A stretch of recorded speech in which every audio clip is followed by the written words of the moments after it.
Okay అండి. దేవుని నామాన్ని మహిమ కలుగును గాక. ప్రభువైన యేసుక్రీస్తు నామములో మీ అందరికీ శుభాభివందనములు. ఓకే. మనము వ్యతిరేక వైఖరులకు కారణములు ఏమిటి అనేటువంటి ఈ సెవెంత్ పాయింట్‌లో మనము ఈ ప్రశ్నలో మనం ఇక్కడ చూశాం. ఇక్కడి వరకు చూశాం. అంటే ఏంటి వ్యతిరేకమైన వైఖరులు అనంటే, ఎందుకు మనం దేవుని ఆత్మపై ఆధారపడటం లేదు? ఎందుకు వాక్యంపై నమ్మకం ఉంచటం లేదు? ఎందుకు దేవుని యొద్ద విచారణ చేయటం లేదు? ఎందుకు మనము నాయకులకు సరిగా లోబడటం లేదు అనేటువంటి విషయాలు. సో, ఇవన్నీ గూడా ఒకదానికొకటి లింక్ ఉన్నటువంటి విషయాలు. సో, ఆత్మపై ఆధారపడడం, వాక్యంపై నమ్మకం ఉంచడం, దేవుని యొద్ద విచారణ చేయడము, నాయకులకు లోబడి ఇవన్నీ గూడా వాక్యానుసారమైనటువంటి విషయాలే. సరే, ఈ వాక్యానుసారమైనటువంటి విషయాలు, లేఖనానుసారమైన విషయాలు ఎందుకు మనం పట్టించుకోవట్లేదు? ఇవి లేఖన విరుద్ధం కాదు. ఇవన్నీ లేఖనానుసారమైన విషయాలే గదా! మరి ఇలాంటి వాటికి మనం ఎందుకు లోబడట్లేదు? ముఖ్య కారణం ఏంటంటే గర్వం అనేది మనం చూశాం. అయితే గర్వము ఏ రూపంలో ప్రత్యక్షమవుతుంది అనంటే, ఒకటి గర్వము స్వబుద్ధిని ఆధారం చేసుకుంటుంది. నిజంగా దైవిక జ్ఞానం గర్వం లేనివాడు దేవుని జ్ఞానానికి సులువుగానే లోబడతాడు. కానీ స్వబుద్ధిని ఎప్పుడు కూడా ఆధారం చేసుకోడు. సో, ఒకటి సబుద్ధిని ఆధారం చేసుకోవడం. రెండోది తిరుగుబాటు చేయటం. సమూయేలులో సౌలు తిరుగుబాటు చేసినట్టుగా తిరుగుబాటు చేయడం జరుగుతుంది. మూడోది స్వేచ్ఛానుసారమైనటువంటి జీవితం. ఎవరికి నచ్చినటువంటి మార్గాన్ని వాళ్ళు ఎన్నుకొని, ఎవరికి నచ్చినట్టుగా వాళ్ళు జీవించడం అనేటువంటి విషయాన్ని మనం చూస్తా ఉంటాం. అలాగే ద్విమనస్కు. యాకోబు 1:8లో 2 తలంపుల మధ్యలో కొట్టుమిట్టాడుతూ దేవుని యొక్క సరైన జ్ఞానం వైపు మళ్ళకపోవడం అక్కడ మీరు ఒకటే దారిలో ఉండమంటున్నాడు. అటన్నా ఉండండి, ఇటన్నా దేవుని జ్ఞానాన్ని వెతుకమంటున్నాడు, అడుగుమంటున్నాడు. అంతేగాని ఈ ద్విమనస్కు ఉండకూడదనేది అక్కడ హెచ్చరించడం మనం చూస్తా ఉన్నాం. ద్విమనస్కు ఉండకూడదనేది హెచ్చరించడం మనం చూస్తా ఉన్నాం.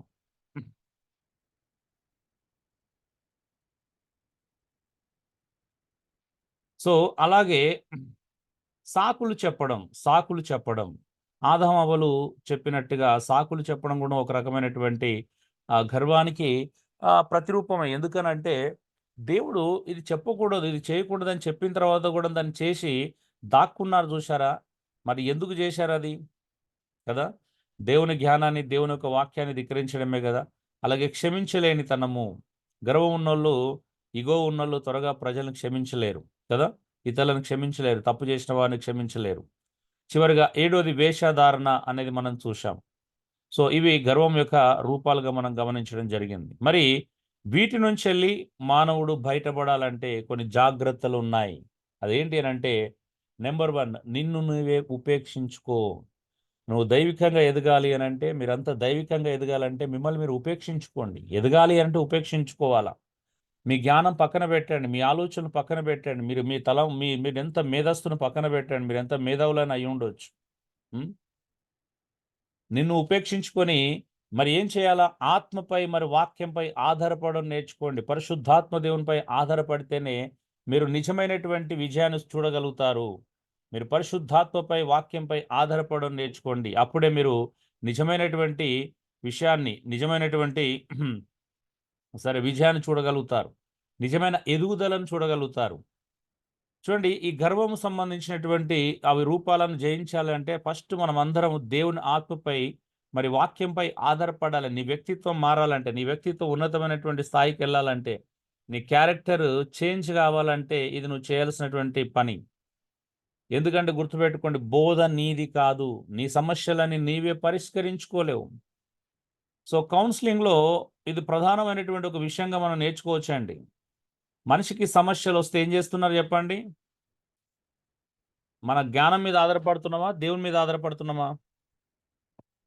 హలో! జ్ఞానం మీదనే ఆధారపడుతున్నా. కదా! జ్ఞానం మీద ఆధారపడుతున్నామండి. ఎవరి జ్ఞానం మీద వాళ్ళు ఆధారపడతారు. ఎవరి తెలివి మీద ఆధారపడతారు. ఎవరి బుద్ధి మీద వారు ఆధారపడతారు. కానీ దేవుని ఆత్మ మీద గాని, ఆయన వాక్యంపై మాత్రం ఆధారపడరండి. అక్కడ ఆధారపడపోతే మీరు చిన్న సమస్యలను కూడా అధిగమించలేరు. దేవుని ఆత్మపై, వాక్యంపై ఆధారపడినప్పుడు తుఫాను లాంటి సమస్యలను కూడాము మీరు పరిష్కరించుకోగలుగుతారు. నిలబడగలుగుతారు. సో, మీరు దేని మీద ఆధారపడుతున్నారో మీకు తెలుసు. సో, దేని మీద ఆధారపడుతున్నారో చూసుకోండి. ఆ! బోధ మనది గాదండి. మీ సొంతం గాదు. నీ సమస్యలు నువ్వే పరిష్కరించుకోలేవు. బోధ మీద ఆధారపడడం తప్పు గాదు. వాక్యం మీద ఆధారపడడం తప్పు గాదు. వాక్యానుసారంగా నడిపించే ఆత్మ మీద ఆధారపడడం తప్పు గాదు. నీ సొంత సమస్యలు నువ్వే పరిష్కరించుకోవాలని చూసినావు. అదే అన్నిటికంటే భయంకరం. అదొక గర్వం. అవునా? నీ సొంత సమస్యలు మీరే పరిష్కరించుకోవాలన్న గర్వానికి ప్రతిరూపమా కాదంటారా? హలో అండి.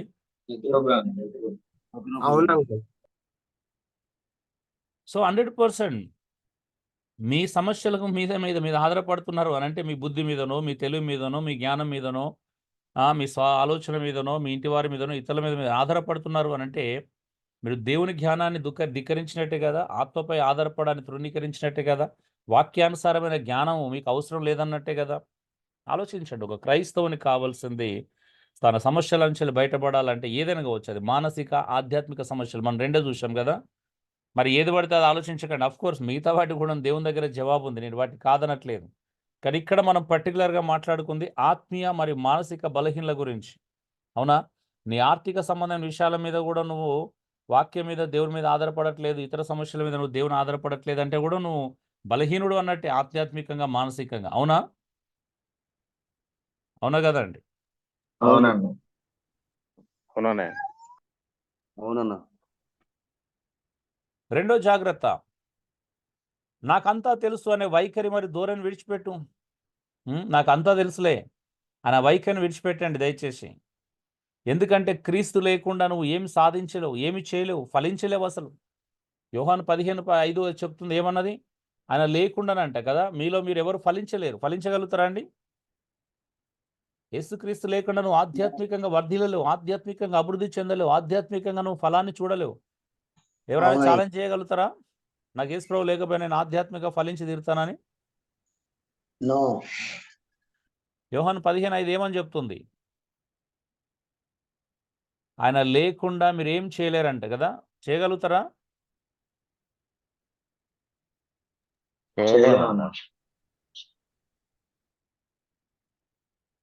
సో క్రీస్తు లేకుండా నువ్వు ఆధ్యాత్మికంగా ఒక అడుగు కూడా ముందుకెళ్ళారండి. చాలామంది యేసుక్రీస్తుని పక్కన పెట్టి ఆధ్యాత్మికంగా వర్ధిల్లాలని చూస్తారు. అంటే అర్థం ఏంటి? ఆయనను నిలిచి ఉండకుండా, ఆయనతో కొనసాగకుండా, ఆయనలో స్థిరంగా ఉండకుండా ఏదో చేయాలని చూస్తూ ఉంటారు. వారి వల్ల ఏం కాదు. వారి వల్ల ఏమీ కాదు.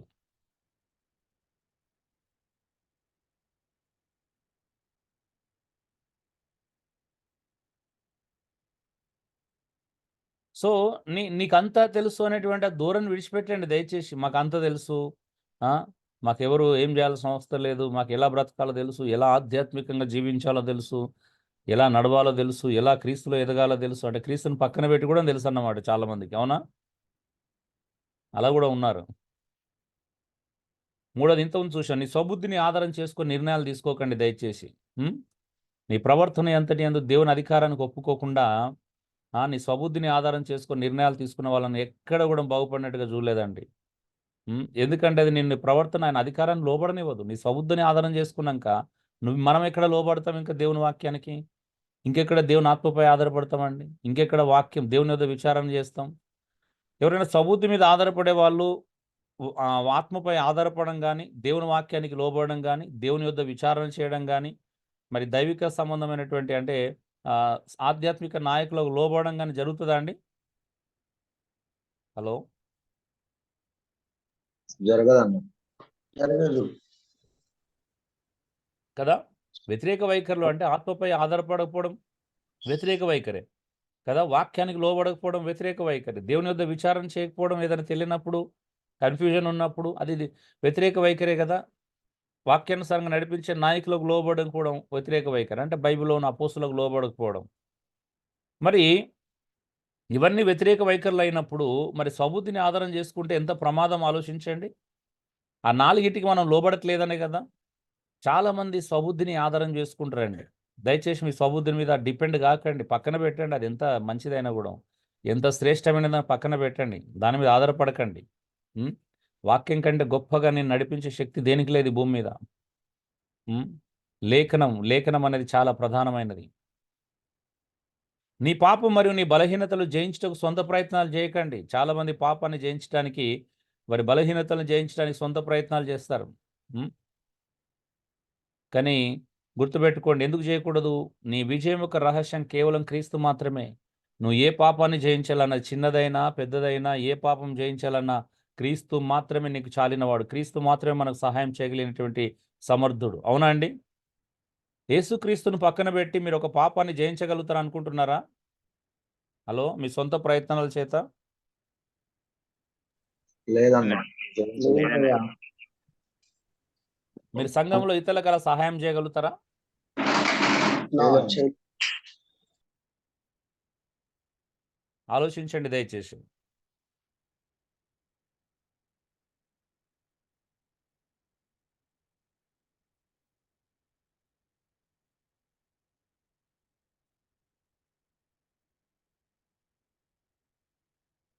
ఒంటరిగా మరి స్వేచ్ఛగా జీవించడం మానుకోండి దయచేసి. చాలా మందికి ఒంటరిగా జీవించడం, స్వేచ్ఛగా జీవించడం చాలా ఇష్టం. అవునా అండి?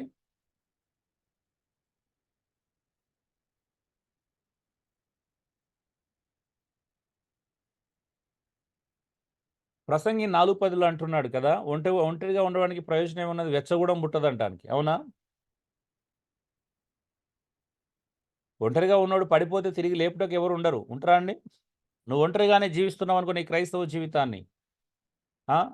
నీకు ఎవరు మెంటర్స్ లేరనుకోండి, నిన్ను తప్పుదో పడుతున్నప్పుడు నేను సరైన దారిలోకి నడిపించేటువంటి ఒక ఆత్మీయ సహోదరుడు నీ జీవితంలో లేడనుకోండి, ఒక స్పిరిచువల్ మెచ్యూరిటీ ఆత్మీయ పరిపక్వత కలిగిన వ్యక్తి నీ జీవితంలో లేడనుకోండి, నీకు ప్రయోజనమా?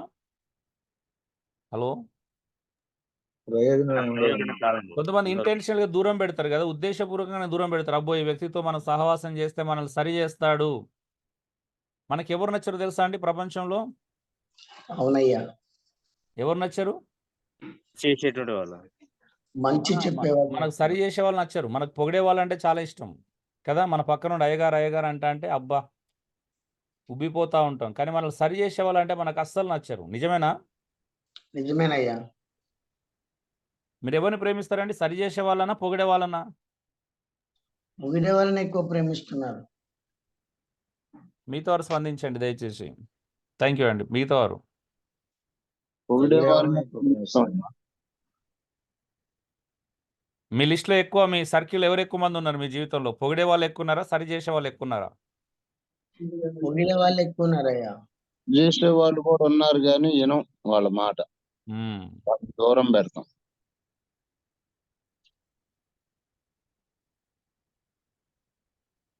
ఇంకా మీతో వారు స్పందించాలా?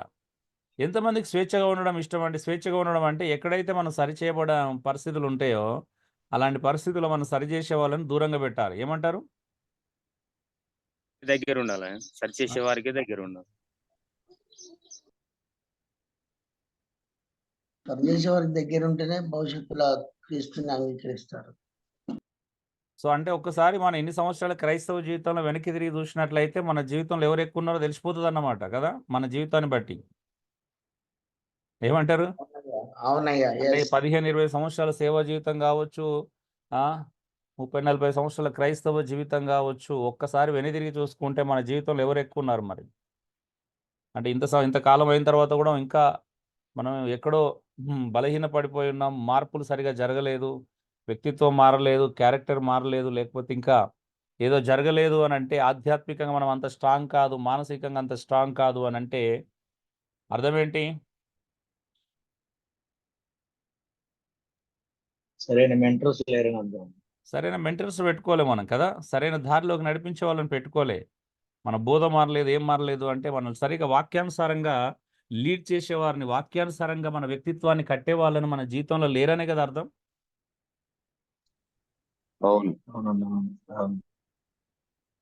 మనకు అవునండి. మెంటర్స్ ఉండొచ్చు, మీ పైన నాయకులు కలిగి ఉండొచ్చు, కానీ మరి వాక్యానుసారమైన బోధను, వాక్యానుసారమైన ప్రవర్తన సరిదిద్దే నాయకులను, సరిచేసే నాయకులను, అంటే కొంతమంది మెంటర్స్ ఉంటారు కానీ మనం ఏం చేసినా వాళ్ళు ఏమన్నారు, అదా? అవునా? పట్టించుకోరు వాళ్ళు. అవునా? అవునండి.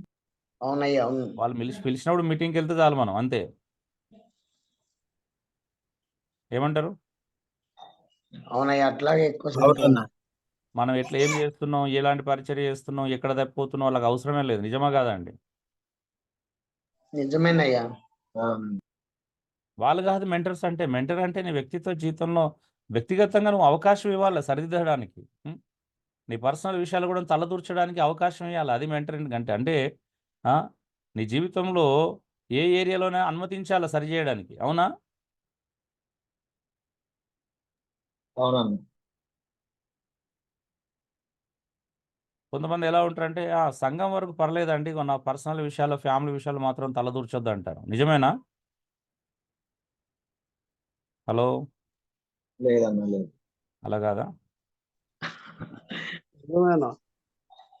జానైజ్ నేను జనరల్గా అడుగుతున్నాను, ప్రతిదీ వ్యక్తిగతంగా జవాబు చెప్పడానికి ట్రై చేయకు. నేను వ్యక్తిగతంగా అడిగినప్పుడు నీ సరే. వ్యక్తిగతమైన విషయాలు చెప్పు. సరే.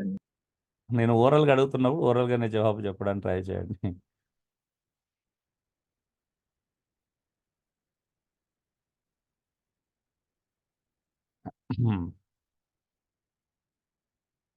ఓకే అండి. మనము కౌన్సిలింగ్ గురించి ఆలోచన చేసినప్పుడు 2 రకాల కౌన్సిలింగ్స్ ఉంటాయి. జస్ట్ ఇది మీ అవగాహన నిమిత్తమే. నెంబర్ 1 ఏంటి అంటే ప్రొయాక్టివ్ కౌన్సిలింగ్ అంటాం. అంటే ముందుగానే చొరవ తీసుకొనున్నట్టి. నేను ఎక్కువగా చేసేది మొదటిదే అండి. అంటే ఈ వ్యక్తి జీవితంలో ఒక సమస్య రాబోతుంది. ఈయనకు కౌన్సిలింగ్ చేయకపోతే ఇతడి జీవితంలో ఇలాంటి సమస్యలు ఎదురవుతాయి అని ముందుగా తెలుసుకొని, ముందుగానే చొరవ తీసుకొని చేయడం అన్నట్టు. నేను మ్యాక్సిమము అంటే సమస్య రాకముందే సమస్యను పసిగట్టి, సమస్యకు ముందే పరిష్కారం ఇవ్వడానికి ట్రై చేస్తాను. సలహా ఇవ్వడానికి ప్రయత్నం చేస్తాను. మ్యాక్సిమం 90% నేను ఇదే ఎక్కువ చేస్తాను. ఎందుకంటే నేను సమస్యలొచ్చిన తర్వాత చేయడం కంటే సమస్య రాకముందే బైబిల్ కూడా, ఎందుకంటే నాకు బైబిల్ అది నేర్పించిందని. నేను ఎక్కడ నేర్చుకున్నాను అని అంటే అది నాకు బైబిలే నేర్పించింది. బైబిలు సమస్యలు రాకుండా జాగ్రత్త పడడం మీద దృష్టి పెట్టిందా అండి? సమస్యలు వచ్చినాక ఏం చేయాలని చెప్తుందా? హలో, మిమ్మల్ని అందరూ సూటిగా ఒక ప్రశ్న అడుగుతున్నాను. సమస్య ఎన్నో రాకముందు సార్లు బైబిల్ చదువుతున్నారు కదా, బైబిల్ అనేది సమస్యలు రాకుండా ఎలా జాగ్రత్త పడాలో నేర్పిస్తుందా? సమస్య వచ్చినాక ఏం చేయాలని నేర్పిస్తుందా? సమస్య రాకముందు సమస్యలు రాకుండా జాగ్రత్త పట్టే రాకముందే జాగ్రత్త పడేటట్టు చేస్తుంది అన్న. కదా? అవును. బైబిల్ పాపం చేసినాక ఏం చేయాలని చెప్తుందా, పాపం చేయకుండా ఏం చేయాలని చెప్తుందా ఎక్కువగా? పాపం చేయకుండా ఏం చేయాలో పాపం చెప్తుంది. చేయకుండా ఉండడానికి. అలా ఇలా ఉంటుందండి. పాపం చేసినాక ఏం చేయాలో చెప్తుంది ఎక్కువగా బైబిల్, కదా? అవునవును. అలా కదా?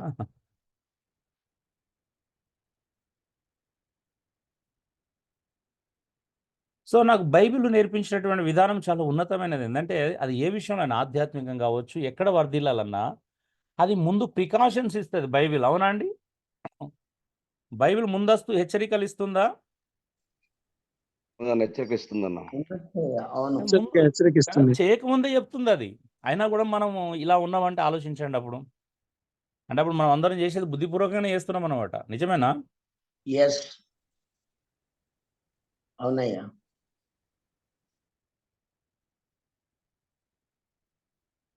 అంటే ఆ దారిలో వెళ్తే గుంటుంది పడతారని తెలిసినా కూడా అదిలే దారిలో వెళ్ళి పడి మరి చూసినావా నేను పడ్డాను అంటే అనుభవపూర్వకంగా నేర్చుకుంటారు అన్నమాట మనం, కదా? దయచేసి ప్రతిదీ అనుభవపూర్వకంగా నేర్చుకోకండి. జీవితకాలం సరిపోదు. కొన్ని పక్కలను చూసే నేర్చుకోవాలి. జీవితం సేవ్ అవుతుంది, లైఫ్ సేవ్ అవుతుంది, అవునా? ముందున్న బైబిల్లో ఉన్న భక్తులను చూసే నేర్చుకోవాలి. ఇశ్రాయేల్ ప్రజలను చూసే నేర్చుకోవాలి. వాళ్ళగా సనగొద్దు గొనగొద్దని, అన్ని వాళ్ళగా పాపం చేయొద్దని ముందే నేర్చుకోవాలి. మళ్ళీ వారిలాగా ప్రయాణం చేసి పడిపోయి నేర్చుకోవాల్సిన అవసరం లేదు కదా, అవునా అండి? అవునండి. ఆల్రెడీ వాళ్ళు మనకు బుద్ధి కలగడానికి వాళ్ళ గురించి రాయబడ్డది. మరి వారిని వెంబడించి మళ్ళీ వారిలాగానే చేసి అనుభవపూర్వకంగా నేర్చుకుంటే ఏమైనా ప్రయోజనం ఉంటుందా? ఎక్కువ ఉపయోగం ఉంటుంది అంటారా? లేదా త్వరగా క్రీస్తులాగా మారుతామేమో కదా? లేదు. లేదా? అలాంటిది ఏమైనా ఉంటే మాకు కూడా చెప్పండి, మరి మేము కూడా అలాగే చేస్తాం. సో ఎనీహో ప్రొయాక్టివ్ కౌన్సిలింగ్ అనేది చాలా ఇంపార్టెంట్. అంటే ముందుగానే చొరవ తీసుకొని చేయాలి. ప్రజల్లో ఒక ప్రాబ్లం వస్తుంది, సమస్య వస్తుంది అనేది ముందే పసిగట్టి నాయకుడు అనేవాడు ముందుగానే చొరవ తీసుకొని చేయాలి. అమ్మ నువ్వు ఇలా వెళ్తున్నావు, ఇలాగ వెళ్తే నీ పరిస్థితి ఇలా ఉంటుంది అని చెప్పగలగాల. పోస్ట్ కౌన్సిలింగ్ అంటాం. అంటే సమస్య వచ్చిన తర్వాత చేయనట్టు. ఇది చాలా క్రిటికల్గా ఉంటుందండి, కష్టంగా ఉంటుంది పోస్ట్ కౌన్సిలింగ్ అనేది. కొన్నిసార్లు దాని పరిష్కారం దొరకవచ్చు, దొరకకపోవచ్చు. తెలుసా మీకు? సమస్య జటిలమైతే ఎవరం ఏం చేయలేము. చేయగలుగుతామా అండి? హలో, ఏమయ్యా అది మంచి ఏమన్నా? సమస్య జటిలమైనప్పుడు ప్రజలు కూడా మొండికేస్తారు కదా. ఒక ఫ్యామిలీ విషయం అనుకోండి, వైఫ్ అండ్ హస్బెండ్ విషయాలే అనుకోండి, మొండికేసినప్పుడు ఏమవుతుంది? ఎవరు మాట వినని పరిస్థితికి వస్తారు. అవునా? అవునన్నా. అవునండి. సంఘాల్లో ఈరోజు చాలా సమస్యలు ఉండడానికి కారణం ఏంటి అంటే సరైనటువంటి కౌన్సిలర్స్ లేకపోవడం అండి. సంఘంలో కౌన్సిలర్ యొక్క ఆవశ్యకత చాలా ఉంది. చాలా చాలా ఉందండి. చూద్దాం, బైబిల్ సంబంధమైన కౌన్సిల్ ఎందుకు అని అంటే అల్టిమేట్ గోల్ అండి. మిగతా అన్ని చూసిన, అది సువార్త అయినా, సంఘం క్షేమాభివృద్ధి చెందడమైనా, అవన్నీ వెనకాల వాటన్నింటికంటే పైన ఏదైనా ఉందంటే ఒకటే అండి, క్రీస్తు సారూప్యతలోకి మార్చబడుటకు. ఎందుకు చేస్తున్నాం వీరందరినీ? ఎందుకు సరి చేయడానికి ప్రయత్నం చేస్తున్నాం? ఎందుకు సలహా ఇస్తున్నాం? ఎందుకు ఆలోచన చెప్తున్నాం అంటే ఫైనల్ గురి ఏంటి తెలుసా అండి? వాళ్ళని యేసుక్రీస్తులాగా మార్చడానికి. డియర్ బ్రదర్స్ అండ్ సిస్టర్స్, ఎవరికైనా ఏదైనా సలహా ఇస్తే ఫైనల్గా అది ఎక్కడ ఉండాలంటే అది యేసుక్రీస్తుకు దగ్గర చేసే విధంగా ఉండాలి. అర్థమవుతుందా? ఒకవేళ ఫైనల్ గురి మీరు ఇది క్రీస్తు సారూప్యత కాలేకపోయినట్లయితే మీరు దయచేసి ఎవరికి ఏం సలహాలు ఇవ్వాల్సిన అవసరం లేదు. ఇంకా క్రైస్తవుణ్ణి మీరు యేసుక్రీస్తుకు దగ్గర చేసే ప్రక్రియలో, క్రీస్తు సారూప్యతలోకి మార్చబడే ప్రక్రియలో కాకుండా మరే ప్రక్రియలో మీరు ఒకవేళ ఇతరులకి మీ జ్ఞానాన్ని రుద్దినా, మీ జ్ఞానాన్ని బోధించినా ప్రయోజనం ఉంటుందా ఉండదా మీరే చెప్పండి. హలో, ఉండదు. ఉండదు ప్రయోజనం. మీ ఆలోచనలు, మీ మేధస్సును రుద్దకండి ఎవరికి పడితే అక్కడ. దానిలో అల్టిమేట్ గురి, లక్ష్యం ఏంటి తెలుసా? యేసుక్రీస్తు ఒక సారూప్యతలోకి తీసుకురావడం. అది కానీ లేకపోయినట్లయితే కాముగా ఉండండి దయచేసి, ఎవరైనా కావచ్చు. ఈవెన్ అది బోధ విషయం కూడా కావచ్చు అండి. మీరు సంఘాల్లో గంటలు గంటలు బల్లగుద్ది బోధించే బోధ విషయంలో కూడా కావచ్చు. అల్టిమేట్ గురి క్రీస్తులాగా మార్చడం లేకపోయినట్లయితే అన్ని వేస్టే, మీ ప్రార్థనలు కూడా వేస్టే. అవునా? మీ ప్రార్థనలో ప్రజలను క్రీస్తులాగా మార్చడం కంటే ఎక్కువగా అనవసరమైన విషయాలు, మీరు భౌతిక సంబంధమైన, ఆర్థిక సంబంధమైన విషయాల కోసం రాత్రంతా నిద్ర లేక ఉపవాస ప్రార్థన చేసిరనుకో, అది నిజంగా నిష్ప్రయోజనం. నిజంగా నిష్ప్రయోజనం అండి.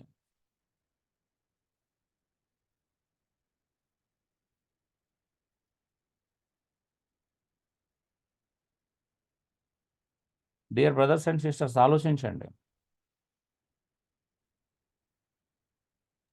అవునయ్యా, నిష్ప్రయోజనమే. అది ఏ విషయంలోనా? పరిచర్య యొక్క అంతిమ గురి కౌన్సిలింగ్ అనేది పార్ట్ ఆఫ్ పరిచర్య. పరిచర్య యొక్క అంతిమ గురి క్రీస్తు యొక్క సారూప్యతలోకి మార్చబడమే. కౌన్సిలింగ్ కూడా పార్ట్ ఆఫ్ పరిచర్య, మినిస్ట్రీ కిందకు వస్తుంది, సపరేట్ కాదు. సో విశ్వాసులను యేసుక్రీస్తులాగా మార్చడం కంటే ముఖ్యమైన గురి భూమి మీద మరొకటి ఉండకూడదండి. ఓకే, సరే. రెండోది కైండ్స్ ఆఫ్ కౌన్సిలింగ్స్ అంటాం.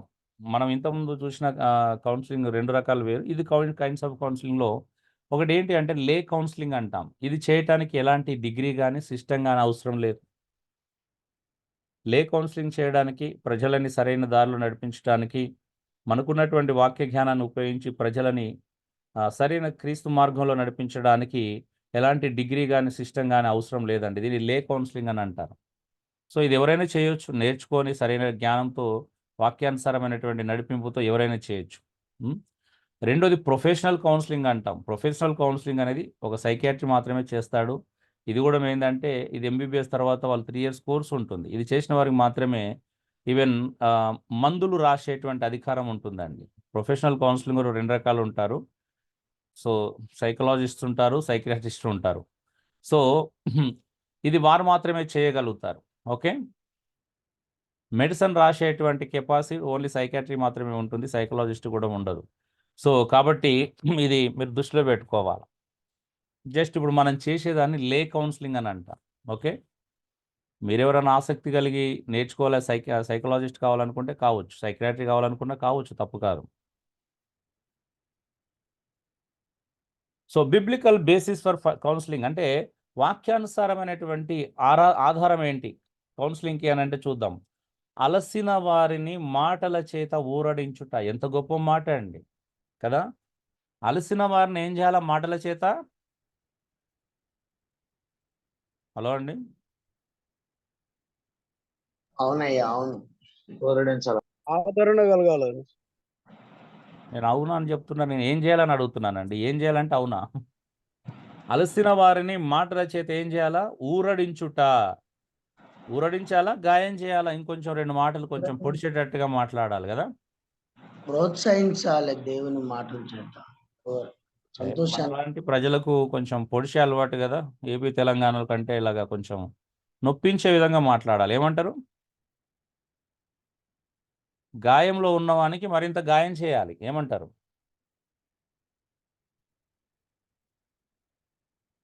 కౌన్సిలింగ్లో ఇది చాలా ఇంపార్టెంట్ అండి. యెషయా 50:4 అలసిన వారిని మాటల చేత ఊరడించాలంట.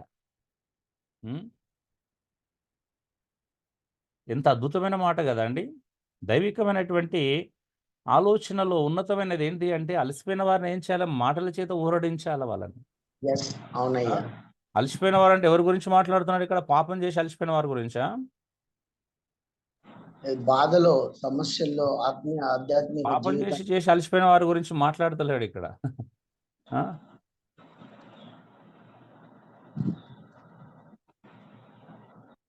బ్రదర్స్ దయచేసి జీవరత్నం గారు, మీ దగ్గర డిస్టర్బెన్స్ ఉందండి. మీ వాయిస్ మీరు యాక్టివ్గా ఉండడం నాకు చాలా సంతోషం కలిగించే విషయం. ఈ వాయిస్లో కానీ ఇది రికార్డ్ అవుతుంది. కొంచెం కోఆపరేట్ చేయండి. చూసుకోండి, ఎవరో అన్మ్యూట్ చేసుకున్నా మీ దగ్గర సౌండ్స్ లేకుండా, డిస్టర్బెన్స్ లేకుండా ఉన్న వాళ్ళు మాత్రమే అన్మ్యూట్ చేసుకొని స్పందించండి.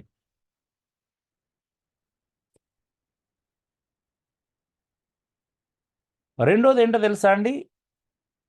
రెండోది ఏంటిదంటే ప్రజలను దేవునితో సమాధానపరచడం కదా. పాపం చేస్తున్నటువంటి వారిని కావచ్చు, దేవునికి వ్యతిరేకంగా నడుచుకుంటున్న వారిని కావచ్చు, ఎవరైనా కావచ్చు కదా, దేవునికి దూరంగా ఉన్న వారిని ఏం చేయాలండి? సమాధానపరచాలి. సమాధానపరచాలి. అవునా?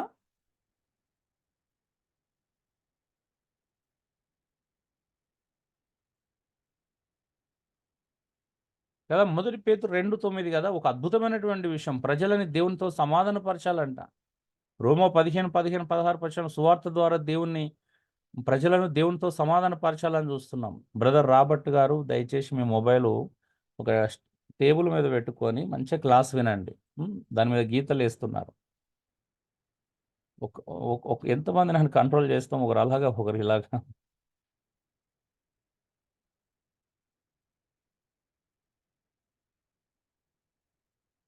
పిల్లలకి ఇస్తున్నారా అండి ఫోన్లు? దయచేసి పిల్లలకి ఇవ్వకండి. కొంతమంది పిల్లలు కూడా ఇస్తున్నారు ఫోన్లు జాయిన్ అయిపోయి.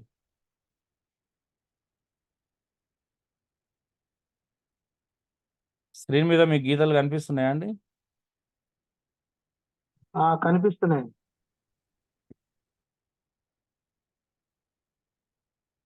ఇలా నాకు పని పెట్టకండి దయచేసి. మనం ఒక క్లాస్ ముందుకు వెళ్తా ఉంటాం.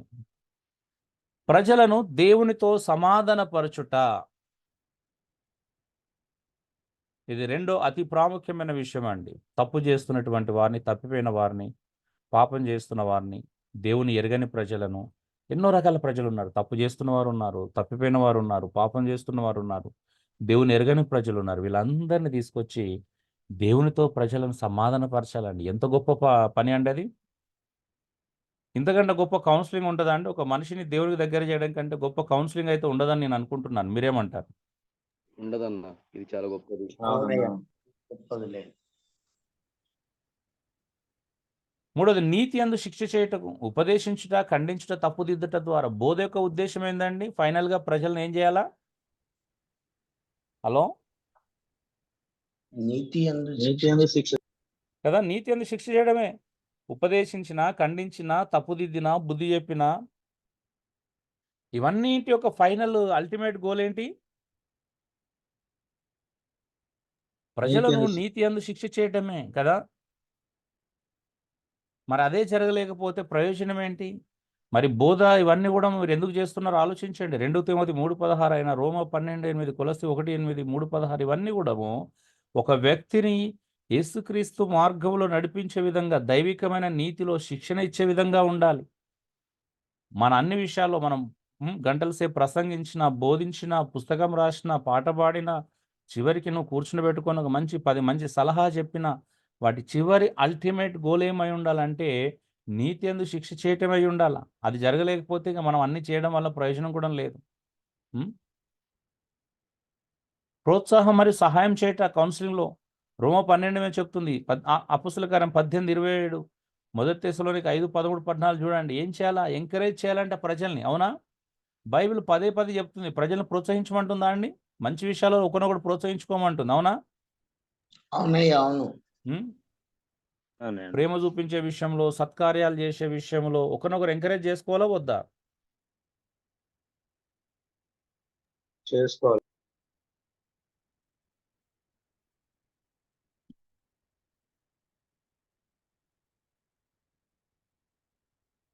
ఐదోది శ్రమలలో ఉన్న వారిని ఆదరించుటకండి. 2 కొరింథీ 1:3, 4 వచనాలు, యోహాను 14:16, పరిశుద్ధాత్మ దేవుని కార్యం చూస్తున్నాం ఏంటిదనేది. అపోస్తలుల కార్యం 15:32లో కూడా చూస్తున్నాం. శ్రమలలో ఉన్న వారిని ఆదరించాలా. సరే 14:32 అనుకుంటా, చూడండి ఒకసారి. శ్రమలలో ఉన్న వారిని ఆదరించాలా. పౌలు అంటున్నాడు కొరింథీలో రాసిన పత్రిక 2 కొరింథీలో, మాకు సమస్య వచ్చినప్పుడు మా జీవితంలో ఫస్ట్ నేను డే 1 ఇదే చెప్పాను నా కుటుంబ సభ్యులను కూర్చోబెట్టుకొని. ఎందుకు దేవుడు దీన్ని అనుమతించాడు అని అంటే, మా జీవితంలో శ్రమలు ఎంతకంతకు ఎందుకు విస్తరిస్తున్నావు అంటే, దేవుని యొక్క ఆదరణ అంటే ఎట్టిదో తెలుసుకోవడానికి, నిజమైన ఆదరణ అనుభవించడానికి, దైవికమైనటువంటి ఆదరణ అనుభవించటానికి శ్రమ ఉన్న చోటనే ఆదరణ ఉంటుంది. అవునా అండి? శ్రమ లేని చోట మీరు ఆదరణ చూడగలుగుతారా? హలో, చూడలేమండి. చూడలేం. చూడలేం. శ్రమ ఎంత ఎక్కువ ఉంటే అంతే ఆదరణ ఉంటుంది. అదే స్థాయిలో ఆదరణ ఉంటుంది. శ్రమ ఎంత తక్కువ ఉంటే ఆదరణ కూడా అదే స్థాయిలో ఉంటుంది. అవునా? శ్రమ కొంచెం ఉండే ఆదరణకు పెద్దగా ఉంటుందా అండి? గొప్పగా ఉంటుందా? హలో, ఉండదండి. శ్రమతోనే ఆదరణ పెరుగుతుంది. సో మన జీవితంలో అందుకంటే పౌలు అంటే మా జీవితంలో శ్రమలు అంతకంతగా ఎందుకు విస్తరిస్తున్నాయి అంటే, మా జీవితంలో ఆదరణ విస్తరించడానికంట. ఆయన ఎంత అద్భుతమైన జవాబు. ఆదరణ విస్తరింపజేయాలని దేవుడు మా జీవితంలో అంతకంతకు శ్రమలను అనుమతిస్తున్నాడు.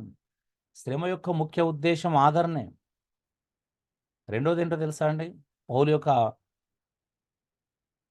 అద్భుతమైన విషయాన్ని చెప్తున్నాడు. ఏంటిదంటే, రెండోది ఏంటిదంటే, మేము ఎంతటి శ్రమలలో ఉన్న వారినైనా ఆదరించుటకు శక్తివంతులు ఉన్నట్లంట. శ్రమకు 2 కారణాలు. ఒకటి ఆదరణ విస్తరించడానికి, రెండోది ఎలాంటి శ్రమలలో ఉన్న వారినైనా ఓదార్చుటకు, ఆదరించుటకు శక్తినివ్వటానికి. అవునా అండి? అవునండి. ఏ శ్రమ అనుభవించినోడు మిమ్మల్ని ఆదరించడానికి వస్తే మీకు ఎలా ఉంటుందండి? మీరు ఒక పెద్ద శ్రమ అనుభవిస్తున్నారు అనుకోండి, వాళ్ళు ఇంతవరకు శ్రమ అంటేనే తెలియనోడు వచ్చి మిమ్మల్ని ఆదరిస్తున్నాడు మీకు ఎలా ఉంటుంది? హలో, అసలు ఆదరించడం తెలియదు కదా, అనుభవించలేదు కదా. అతను అనుభవించలేదు కాబట్టి చెప్పలేడు. అవును కదా? చెప్పినవి వట్టి మాటలు అవుతాయి. అవునా? చెప్పాలంటే ఏం కావాలో, బ్రదర్ నేను ఇలాంటి సమస్యలు కూడా నేను ప్రయాణం చేసిన, దేవుడు నాకు ఆదరణ ఇచ్చాడు, మీకు కూడా ఆదరణ ఇస్తాడని చెప్పగలగాలి. అవునా? ఒకవేళ ఆ వ్యక్తి సమస్య వింటే మన సమస్య ఆ సమస్య ముందు చిన్నదిగా అనిపించాలి. అవునా? మరి ఆ 2 జరగనప్పుడు మనం ఆదరణ ఎప్పుడు పొందుకోగలుగుతాం? అందుకే అండి శ్రమలలో ఉన్న వారిని ఆదరించాలి అంటే అసలు ఫస్ట్ మనం శ్రమల గుండా ప్రయాణం చేయాలి కదా. అవునా?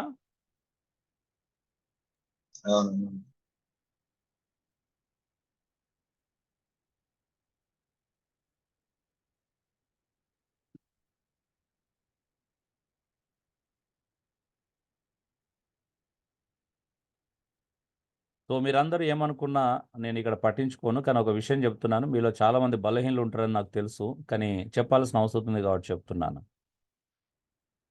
తప్పుగా అనుకోకండి. అది చెడ్డదేం కాదు. నేను చెప్పేది పాపానికి సంబంధించిన విషయం కాదు. తారే జమీన్ పర్ అని ఒక హిందీలో మూవీ ఉంటుంది. తారే జమీన్ పర్. మీరు ఎప్పుడైనా వినుండకపోవచ్చు. ఎవరైనా విన్నారా ఎప్పుడైనా? ఐడియా ఉండకపోవచ్చు. ఎందుకంటే మీరు అందరు పరిశుద్ధులు కదా పాపం. ఏమంటారు? ఏదన్నా విన్నామన్నా అమెరికన్. Thank you Ashok. ఇంకే భయం అవుతుంది అంటే ఇక్కడ కొన్ని మాట్లాడాలంటే. లేదన్నా. ఎందుకు చెప్తున్నాను తెలుసా ఇది?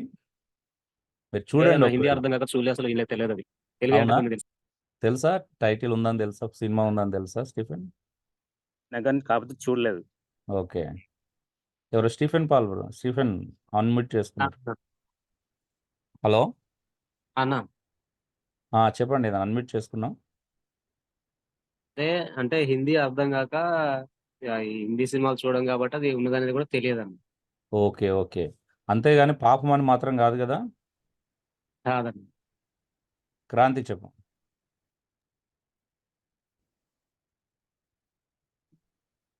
హలో క్రాంతి.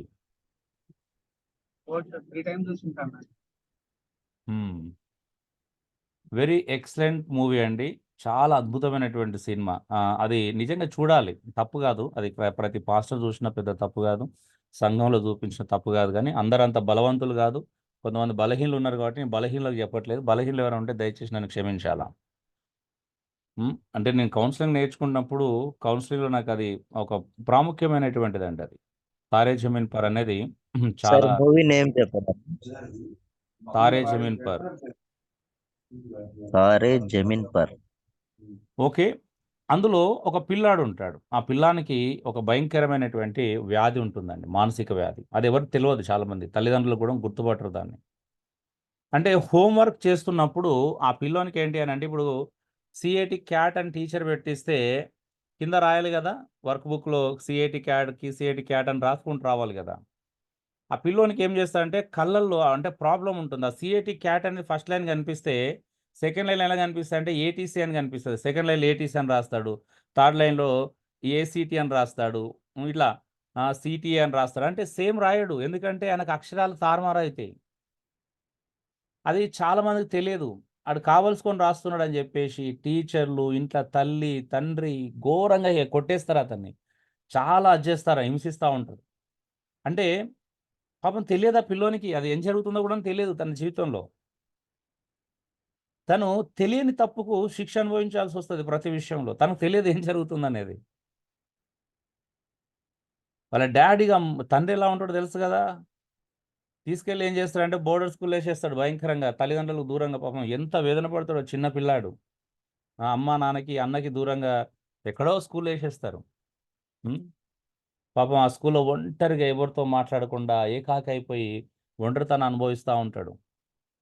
రియల్లీ అసలు నిజంగా మిరాకిల్ మూవీ అది. అంటే ఎప్పుడో సగం సినిమా అయిపోయిన తర్వాత అప్పుడు హీరో ఎంటర్ అవుతాడు, అతడొక్కడు తనను గమనిస్తాడు. నిజంగా అది నాకు ఆశ్చర్యం అనిపించిందండి. నాకు లైఫ్లో టర్నింగ్ అంటే ఎందుకనంటే కౌన్సిలింగ్ అంటే ఒక మనిషిని అర్థం చేసుకోవాలంటే నేను ఆ పరిస్థితుల గుండా వెళ్ళకుండా ఆ మనిషిని అర్థం చేసుకోవాలనేది నాకు అర్థమైపోయింది.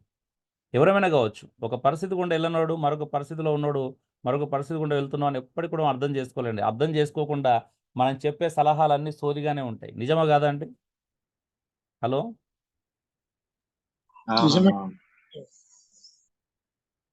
మీరు ఒక వ్యక్తి ఏ పరిస్థితుల గుండా వెళ్తున్నాడో నువ్వు అర్థం చేసుకోకుండా నువ్వు చెప్పే ప్రతి సలహా ఎలా ఉంటుంది? సోదిలాగానే ఉంటుంది. నిజమా? మనం ఏమనుకుంటాం గొప్ప సలహాలు నిజంగా అది చాలా. అప్పుడు అతను వచ్చి అతన్ని గ్రహించి అతను ఎలా మోటివేట్ చేయాలో, ఎలా లైన్లో పెట్టాలో, ఆయనకి ఏ టాలెంట్ ఉందో దాన్ని గుర్తిస్తాడు. ఎందుకంటే చదువు విషయంలో ప్రాబ్లం ఉంటుంది, కానీ అతను మంచి ఆర్టిస్ట్, డ్రాయింగ్లో టాప్ ఉంటాడు మళ్ళీ. సో దానిలో ప్రోత్సహించి మెల్లమెల్లగా అక్షరాలను ఎలా చేసుకోవాలో నేర్పిస్తాడు. ఎందుకో తెలుసా అండి? ఆ టీచర్ కూడా సేమ్ ప్రాబ్లం నుంచి బయటపడతాడు. ఆ పుస్తకాలన్నీ చెక్ చేస్తాడు ఆయన. ఇంతకుముందు ప్రీవియస్ బుక్స్ అన్ని చెక్ చేస్తాడు, నోట్ బుక్స్ అన్ని చెక్ చేస్తాడు. చెక్ చేసి వాళ్ళ మమ్మీ డాడీకి చూపిస్తాడు. నిజంగా అది చాలా అద్భుతం అనిపిస్తుంది. అపార్థం చేసుకున్న వాడిని ప్రేమించేలా చేయడం అనేది సమస్య అర్థమైన వానికి మాత్రమే తెలుస్తుందండి, అది ఎవరికి తెలియదు అది. సో నాకు అది చాలా ఇష్టం. అంటే ఎవరైనా కానీ మన జీవితంలో ఒక ప్రాబ్లం తెలియకుండా మనం సొల్యూషన్ చేయలేమండి, చెప్పలేము. ఒక క్రిటికల్ పొజిషన్ ఏంటి, వాళ్ళు ఏ సమస్యలు గుండా ప్రయాణం చేస్తున్నారో తెలుసుకోకుండా సరైన సహాయం కూడా చేయలేము మనం. నిజమే అండి? హలో. నిజమే.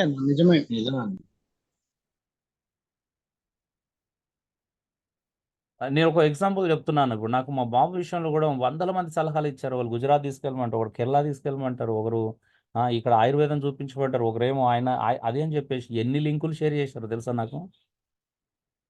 నాకేం అర్థమైందంటే అసలు వాళ్ళకి నేను ఏ పరిస్థితిలో ఉండి వెళ్తున్నానో మా బాబుకున్న సమస్య ఏంటో కూడా తెలియదు వాళ్ళకి.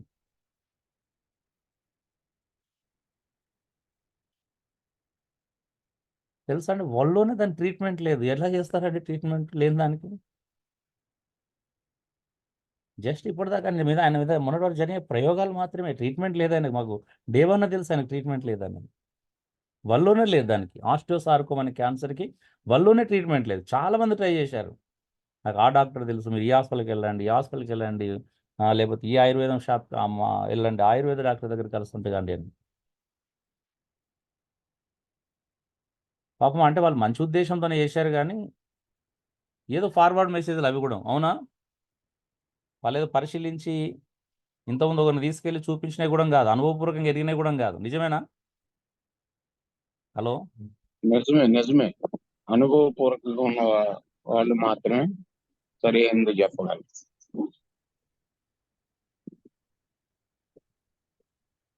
సో ఇలాగే ఉంటుందండి. మనం ఏం చేయలేం. నిజంగా చెప్పాలంటే మనం ఏదో అనుకుంటాం కానీ ఏం జరగదు అక్కడ. నిజంగా నేను ఉచిత సలహాలు మనం చాలా సింపుల్ ఇవ్వడం, నేను ఎవరికి ఇవ్వను. అందుకే అది నిజంగా దానికి జెన్యున్గా కరెక్ట్ సెట్ అవుతుందా లేదా తెలుసుకొని ఇవ్వాలి కదండి. నేను అందుకే ప్రశ్నించాను చాలామందిని.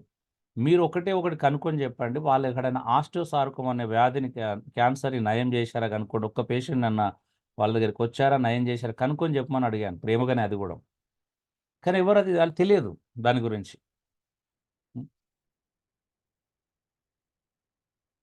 ఈవెన్ నాకు ఇప్పుడు కొన్ని క్లాస్లో ఒక అబ్బాయి ఉన్నాడు, డాక్టర్ కూడా. అతను కూడా ట్రై అనుకున్నాడు. బట్ వాళ్ళకి అంటే అర్థం కాదు సివియారిటీ అనేది ఏంటో తెలియనప్పుడు పాపం అమాయకంగానో అజ్ఞానంగానో మంచితనంతోనో సలహాలు ఇస్తారు, తప్పేం కాదు. కానీ కొంచెం ఇంకా నేను ఇక్కడ కౌన్సిలింగ్ కాంటెక్స్లో మాట్లాడుతున్నాను.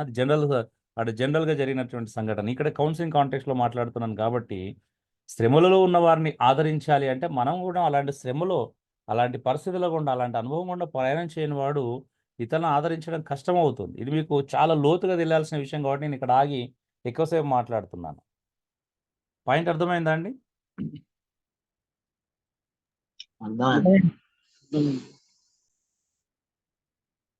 చెప్పండి.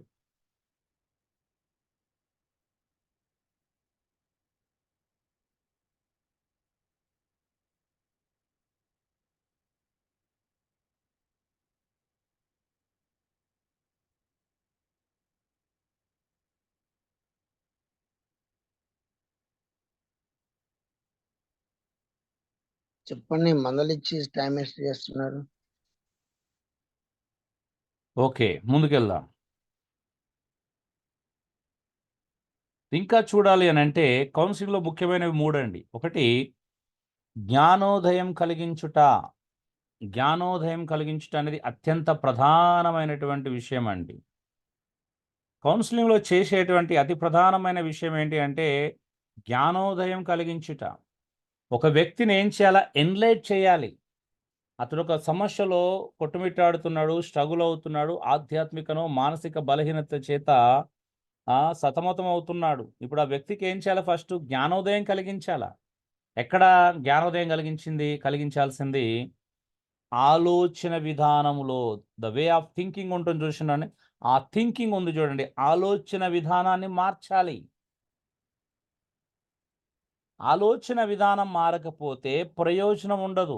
ఏ వ్యక్తి జీవితంలోనైనా మనం మొట్టమొదటిగా టార్గెట్గా పెట్టుకోవాల్సింది ఆలోచన విధానంలోనే. ఒక వ్యక్తిని మార్చడానికి ప్రయత్నం చేయకండి.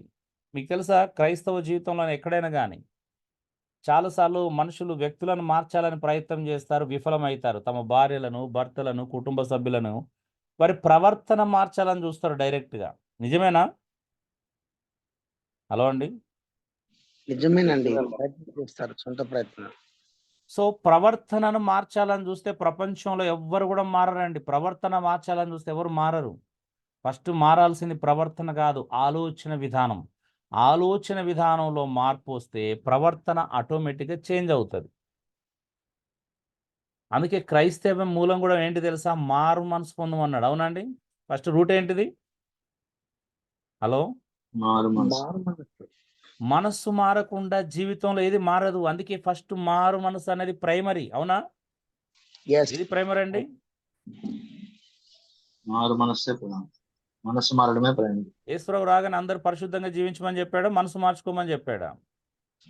ఫస్ట్ మారు మనసు పొంది సువార్త నమ్ముడు అన్నాడు ఆయన. సో మనస్సు మారడం అనేది చాలా ప్రధానమైన విషయం. ఈవెన్ రోమా 12:1 కూడా మనస్సు మారితేనే రూపాంతరం జరుగుతుంది. అవునా?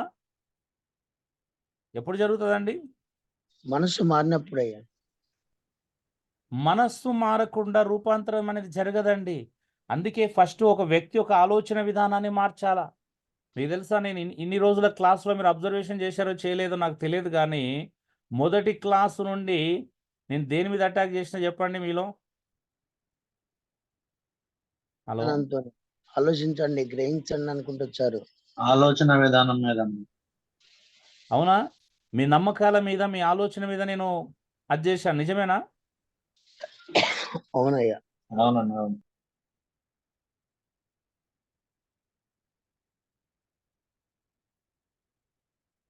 మీ నమ్మకాలు మార్చుకోవాలి కదా. ప్రతిదీ కూడా నమ్మకాలు కదా. మనసు మార్చుకోవడానికి సంబంధించిన నమ్మకాలు, ఆచరణలు మారాలంటే first way of thinking. Church అంటే ఏంటిది? అవునా? చర్చిగా ఎందుకు కూడుకుంటున్నాం? ఇంకా మారలేమన్నది. అవునా? ఇంకా మనసు మారలేదు కాబట్టి వే ఆఫ్ థింకింగ్ మారపోతే సంఘంలో మన క్రమం మారదు. మారుతుందా? మారదండి. ఇప్పుడు చెప్పండి, ఇన్ని క్లాసులు విన్నారు కదా, ఎంతమంది సంఘంలో క్రమం మార్చుకున్నారండి? ప్రయత్నం చేస్తున్నాం అయ్య గారు, మారుస్తాం చాలా వరకు, కానీ కష్టంగా అనిపిస్తుంది వాళ్ళకు. నేను వాక్యం పక్కన స్వస్థత ఉంది, ఓ ఇది ఉంది అది ఉందని చెప్పే చర్చలు ఉన్నాయి కదా. ఓకే అండి, ఇప్పుడు ఇవన్నీ వద్దు, జస్ట్ మనం అడుగుతున్నాను.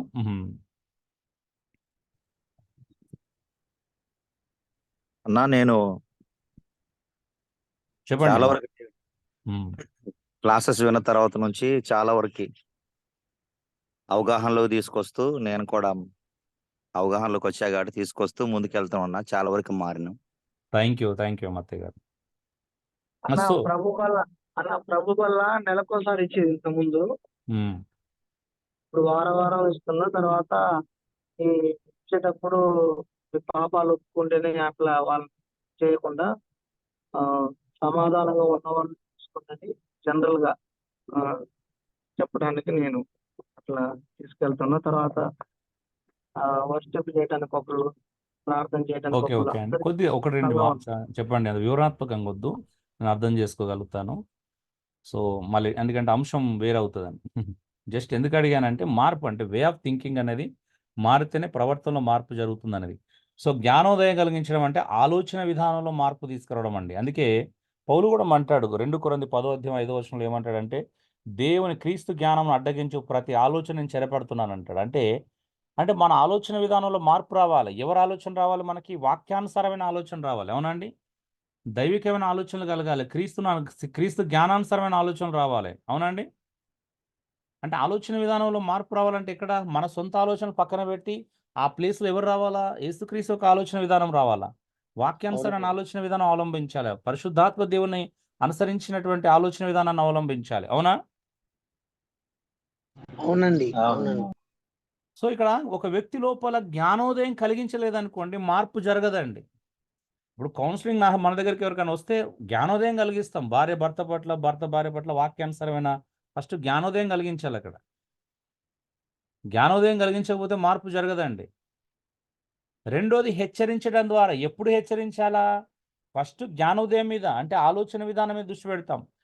రెండోది ప్రవర్తన మీదకి వెళ్తుంది, బిహేవియర్. తప్పుడు ప్రవర్తన చేస్తే హెచ్చరించాలి. అవునా? వాక్య విరుద్ధంగా నడుచుకుంటే సహోదరులు ఎవరైనా అప్పుడు హెచ్చరించడం ప్రారంభించాలా కదా. ఇప్పుడు 2 తిమోతి 3:16-17 కూడా అదే క్రమాన్ని చూపిస్తుందండి కదా. ఫస్ట్ ఏమన్నాడండి? ఉపదేశిస్తాం. అవునా అండి? ఏం చేయాలి? ఉపదేశిస్తాం. ఫస్ట్ గద్దించమని చెప్తుందా, ఉపదేశించమని చెప్తుందా? ఉపదేశించమని చెప్తుంది. ఉపదేశించిన తర్వాత తప్పు చేస్తే ఖండించాలి కదా, ఆ తర్వాత తప్పు దిద్దాలి. అవునండి? అవునయ్యా, అవును. ఇప్పుడు ఎవరైనా ఏదైనా కానీ ఒక నేర్పిస్తున్నాం అని అంటే, ఒక సైకిల్ నేర్పిస్తే సైకిల్ ఎలా దొక్కాలో నేర్పించాలి. అంతేగాని ఫస్ట్ గద్దిస్తారా అండి? తీస్తే దగ్గరికే రాడు. లేదన్న, ముందు ఫస్ట్ నేర్పించాలి. ముందు ఫస్ట్ గద్దించకూడదు, ముందు నేర్పించాలా.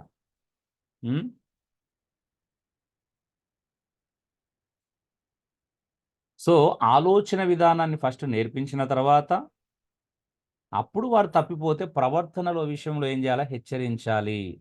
నువ్వు సరైన దారిలో వెళ్ళట్లేదు అనేటువంటి విషయాన్ని మనం గట్టిగా చూపించి హెచ్చరించాలి. ఇగో నువ్వు వాక్యానికి వ్యతిరేకంగా నడుచుకుంటున్నావు, ఇగో నువ్వు ఇక్కడ తప్పు చేస్తున్నావు, ఇగో దీనికి వ్యతిరేకంగా నడుచుకుంటున్నావు, ఇగో ఈ వాక్యానికి వ్యతిరేకంగా నువ్వు నడుచుకుంటున్నావు అనే విషయంలో ఏం చేయాలా?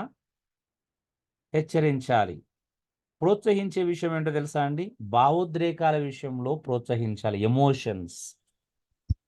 మన దగ్గరికి వచ్చిన ప్రజలు ఎమోషనల్గా ఉంటారు, కొన్నిసార్లు ఏడవచ్చు, కొన్నిసార్లు ఆ ఎమోషన్ని రకరకాలుగా రకరకాలుగా ప్రయోగించవచ్చు.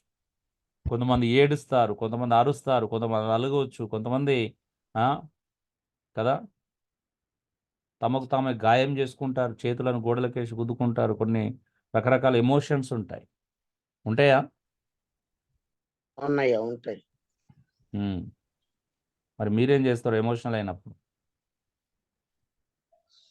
క్రీస్తు వాక్యం, క్రీస్తు ప్రేమను చూపించి మేము శ్రమల నుండి అనుభవాన్ని చెప్తాం, ఓదారుస్తాం.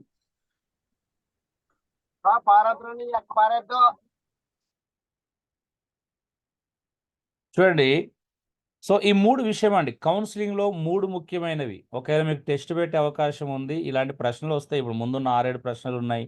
కౌన్సిలింగ్లో ముఖ్యమైన 3 ఏంటి అని అడిగినప్పుడు వెంటనే ఏం చెప్పాలా? జ్ఞానోదయం కలిగించుట అని చెప్పాలి. ఏ విషయంలో? ఆలోచన విధానంలో జ్ఞానోదయం కలిగించాలి. రెండోది హెచ్చరించాలి. ఎక్కడ హెచ్చరించాలి? ప్రవర్తన విషయంలో హెచ్చరించాలి. మూడోది ప్రోత్సహించాలి. ఏ విషయంలో ప్రోత్సహించాలి? భావోద్రేకాల విషయంలో ప్రోత్సహించాలి. భావోద్రేకాల విషయాలు ప్రోత్సహించడం అంటే నువ్వు వెళ్ళి చేతులు గోడలు గుద్దుకుంటా అంటే గుద్దుకునే దాని గురించి మాట్లాడట్లేదు. ఎమోషనల్ని, సో వాళ్ళు ఏడ్చినా లేకపోతే దుఃఖపడినా ఏడవనివ్వాలి.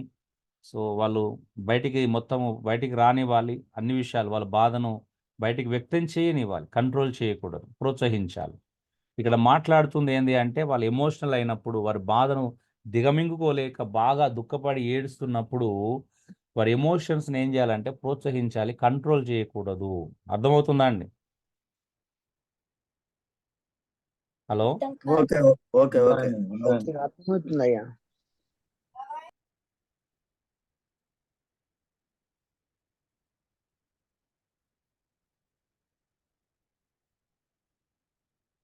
నోట్, గమనిక. కౌన్సిలింగ్లో ముఖ్య సూత్రం మనం నిర్ణయాలు తీసుకోవడం కాదు, వారినే నిర్ణయాలు తీసుకునేలా చేయడం. అవునండి? మీలో చాలామంది కొన్ని పర్టికులర్గా నన్ను టార్గెట్ చేస్తూ కరెక్ట్ అంటే నాకు ఇప్పుడు మీరు చెయ్యాలా వద్దా అన్నట్టుగా ప్రశ్నలు అడిగారు. గుర్తుందా మీకు? ప్రీవియస్ క్లాసులలో ఇది రైటా రాంగ్ అని డైరెక్ట్ క్వశ్చన్స్ అడిగారు. అంటే నేను ఏం చెప్తా చేద్దాం అన్నట్టుగా. అవునా? అవునయ్యా, అవును. అవునన్నా. అప్పుడు నేను ఎస్ఆర్ నో చెప్పానా? వాక్యాన్ని చూపించారు, ఆలోచించండి అన్నారు. నేను ఎస్ఆర్ నో చెప్పానా లేదా? చెప్పలేదు. నేను ఎస్ చెప్పలే, నో చెప్పలే. అవునా? మీరే నిర్ణయం తీసుకోమని చెప్పాను. అవునండి? చెప్పానా? అవునండి. సో ఇది చాలా చాలా ప్రధానమైన విషయం. కౌన్సిలింగ్ అంటే అర్థం ఏంటి తెలుసా అండి? సలహా మాత్రమే ఇవ్వాలి. నిర్ణయం ఎవరు తీసుకోవాలి? నిర్ణయం అనేది సమస్యలో ఉన్నటువంటి వ్యక్తి తీసుకోవాలా? అర్థమవుతుందా అండి? ఈవెన్ మీ పిల్లలకి ఏదైనా కౌన్సిలింగ్ చేసిన నిర్ణయం వాళ్ళకే ఇవ్వాలి. మీరు నిర్ణయాలు తీసుకోవద్దు వాళ్ళ జీవితంలో. చాలామంది చేసే బిగ్గెస్ట్ మిస్టేక్ ఏంటో తెలుసా అండి? ఎదుటి వ్యక్తి జీవితంలో నిర్ణయాలు తీసుకోవడానికి ప్రయత్నం చేస్తారు. అవునా? హలో, అవునయ్యా, అవును. అట్లా పొరపాటు పడుతున్నాం. ఈవెన్ పెళ్ళైనా కూడా ఏదైనా ఒక ఫ్యామిలీ వచ్చి, అయ్యా మేము పలానా అబ్బాయిని మా అమ్మాయికి చేసుకోవాలనుకుంటున్నాం, మీరేమంటారు అని అడిగితే మంచి చెడులు మాత్రమే చెప్పాలి. ఆ అబ్బాయి గురించి వివరణలు తెలుసుకొని మంచి చెడులు మాత్రమే చెప్పాలా. ఒకవేళ అబ్బాయి అనుడైన అనుకోని కదా చేసుకుంటే ఇలాంటి సమస్యలు ఉంటాయా? క్రైస్తవుడైతే ఏంటిది అసలు ఏ నమ్మకం ఉన్నాడు? బార్నగన్ ఎక్స్పీరియన్స్ ఉన్నాడా లేదా? లేకపోతే వీళ్ళిద్దరు కలిసి చేసుకుంటే ఇలాంటి సమస్యలు వస్తాయమ్మా అని మాత్రమే చెప్పాలి. అయినా మీరు చేసుకోవాలనుకుంటే మీ ఇష్టం అని చెప్పాలి. అవునండి? హలో, అవునండి. కానీ మీరు నిర్ణయం తీసుకోకూడదు. వెంటనే పాపం అది చేసుకోకూడదు, అబ్బాయి వద్దండి అని ఇట్లా ఇలా చెప్పకూడదు. మీరు చెప్తారు, నాకు తెలుసు కదా. హలో, మాట్లాడరు ఏంటండి? చెప్తారు.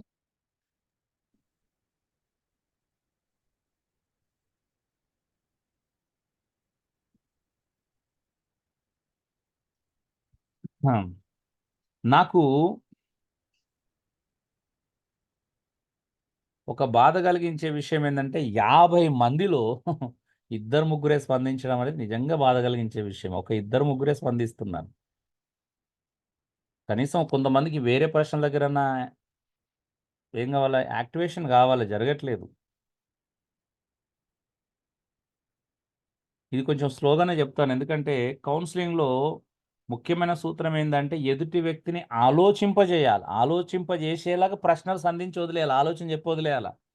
అతడు తర్జన భర్జన అయ్యి ఒక కన్క్లూజన్కి రావాలి, ఒక నిర్ణయానికి వచ్చేలా చేయాలి. ఆ నిర్ణయాలు మనం తీసుకోకూడదండి. చాలామంది కాపర్లు, పాస్టర్లు విశ్వాసుల జీవితాల్లో నిర్ణయాలు తీసుకోవడానికి ప్రయత్నం చేస్తారు. ఇతర కుటుంబాల జీవితాల్లో నిర్ణయాలు తీసుకోవడం చేస్తారు. భార్య భర్తల వద్ద వచ్చే సమస్యలకు వీరే నిర్ణయాలు తీసుకోవడానికి ప్రయత్నం చేస్తారు.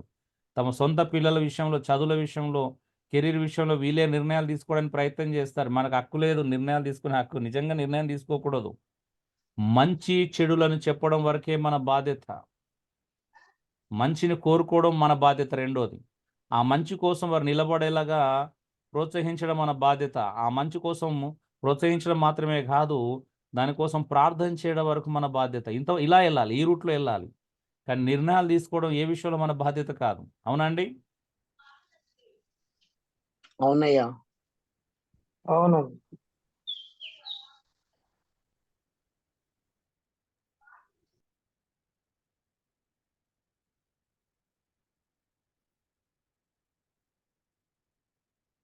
ఓకే. ఆదరణ అనేది ఎన్ని రకాలుగా ఉండొచ్చు అనంటే, ఆదరణ 3 రకాలుగా పొందుకోవచ్చండి. ఒక వ్యక్తిని మనం ఎలా ఆదరించగలుగుతామంటే, మాట వలన ఆదరణ, మంచి మాటల వలన ఆదరణ. యోబు 16:1 చదవండి. యోబు 16:1.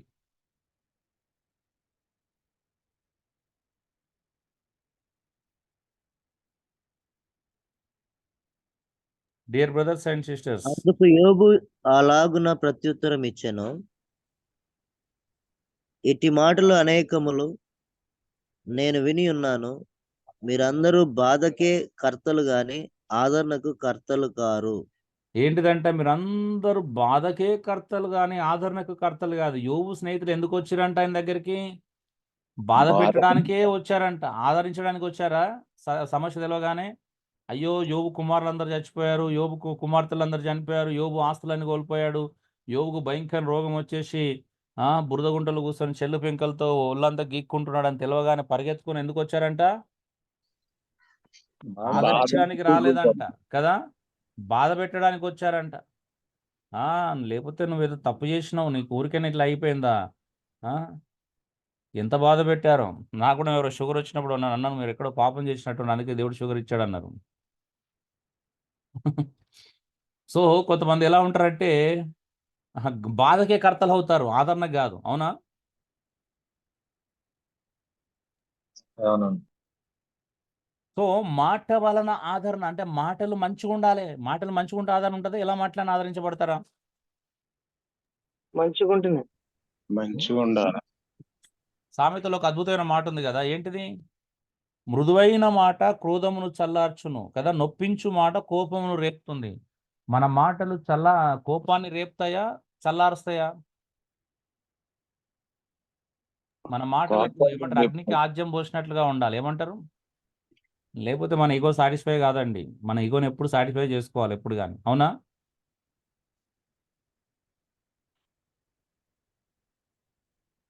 సో మాట వలన ఆదరణ అండి. మాటల వలన మనం ఇతరులను ఆదరించాలి. మంచి మాటలు ఉండాలి మన దగ్గర ఆదరించడానికి. అవునా? మంచి మాట లేకపోతే ఏం చేయాలా? మౌనంగా ఉండాలి. మౌనంగా ఉండాలి, అంతే. రెండోది సహోదరుల వలన ఆదరించబడతాం. ఒక్కసారి చూడండి, రెండు అద్భుతమైన మాటలు. 2 కొరింథీ 7:6 చదవండి. అలాగే ఎవరైనా 2 తిమోతి 1:17 చదవండి దయచేసి. ఈ మాటలు అండర్లైన్ చేసుకోండి. ఆదరణ ఎలా కలుగుతుంది అనేది అర్థమవుతుంది.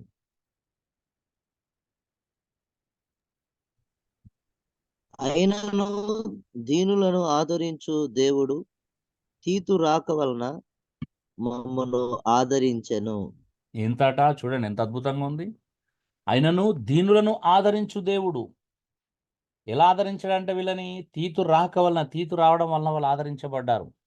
సో ఎంత అద్భుతమైన విషయం. అలాంటి పరిస్థితులలో తీతు రాక వాళ్ళకి ఎలాంటి ఆదరణ కలిగించిందో మీరు చూడొచ్చు. సరే, అది దాని సందర్భం వేరు. ఆదరణ ఎలా కలుగుతుందో మాత్రం సహోదరుల రాక వలన అక్కడ వాళ్ళు ఆదరించబడ్డట్టుగా మనం చూస్తా ఉన్నాం. చదివారా 2 కొరింథీ 6:7? చదవలా?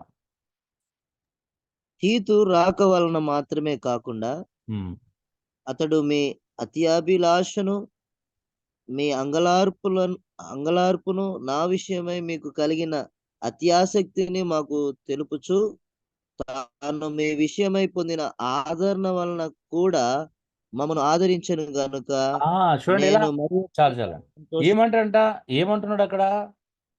తీతు ఎలాగంట సంఘముల గురించి తెలియపరచడం వల్ల పౌలుకి ఆదరణ ఎలా కలిగింది? సంఘం ఎలా ఉంది, సంఘం అంతా ఎలా నడుచుకుంటుంది, సంఘము దేవుళ్ళు ఎలా ఉంది అంటే ఫస్ట్ సంఘాన్ని చూడగానే తీతు ఆదరణ పొందాడంట. అదే ఆదరణను తీతు ఏం చేశాడంట?